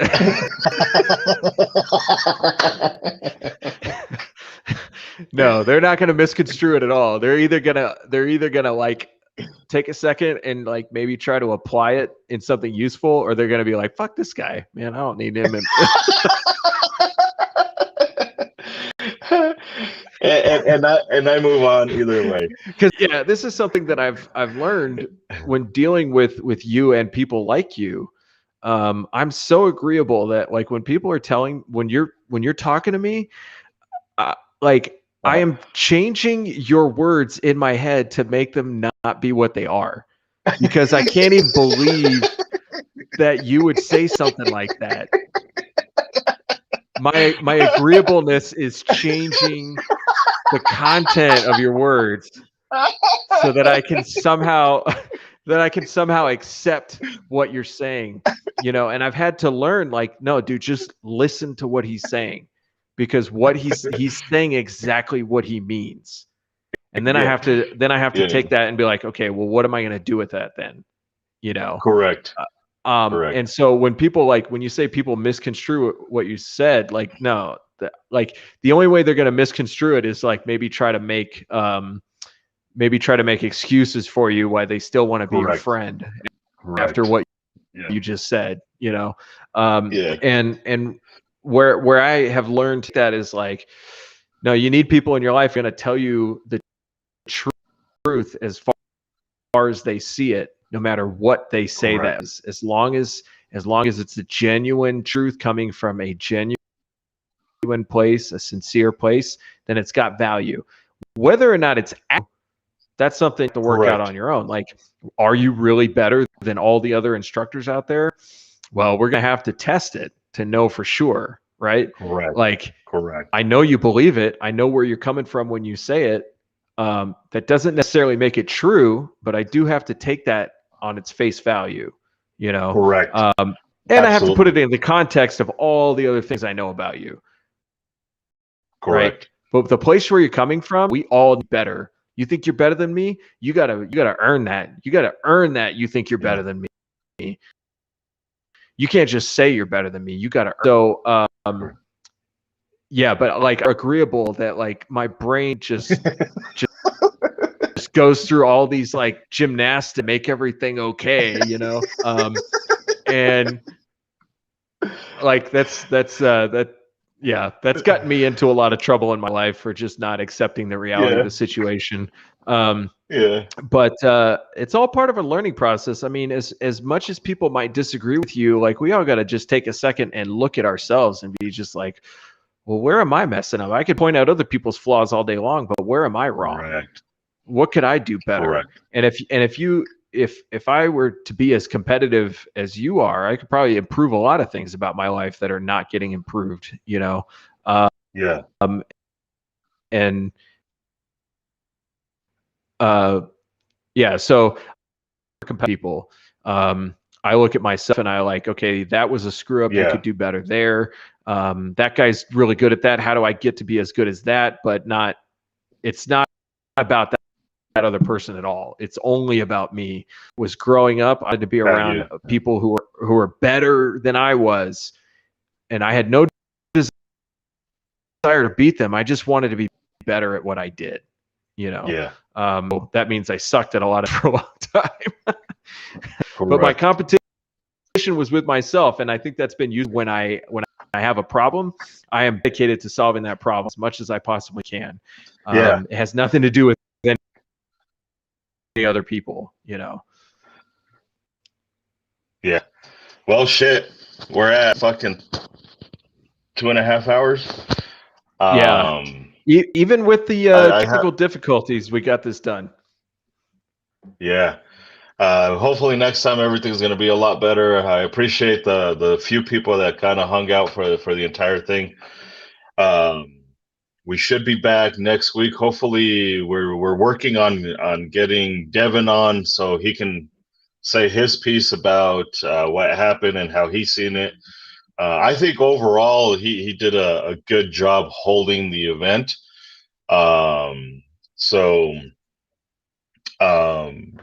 I still want him to kind of have a conversation about it and maybe even rebuttal about some of the shit that I said. You are trying to get Twista on here, the rapper. So we're hopefully going to have Twista on and hopefully that's going to be a good conversation as well. But anyways, guys, I appreciate you guys listening to this long ass fucking shit show of a depression. I'm nothing but happy. But yeah, gunsforeveryone.com, everything.com, yomama.com, Edgar needs a hoe.com, all that other shit. That's a website you need to actually create. I think you definitely get some traffic there. Yeah. Fucking need to do it right now. Thank you for joining us, everybody, and we look forward to seeing you guys next week. Thanks for everybody in the chat that hung out and gave great comments, especially you, Mike. You really put your... We'll see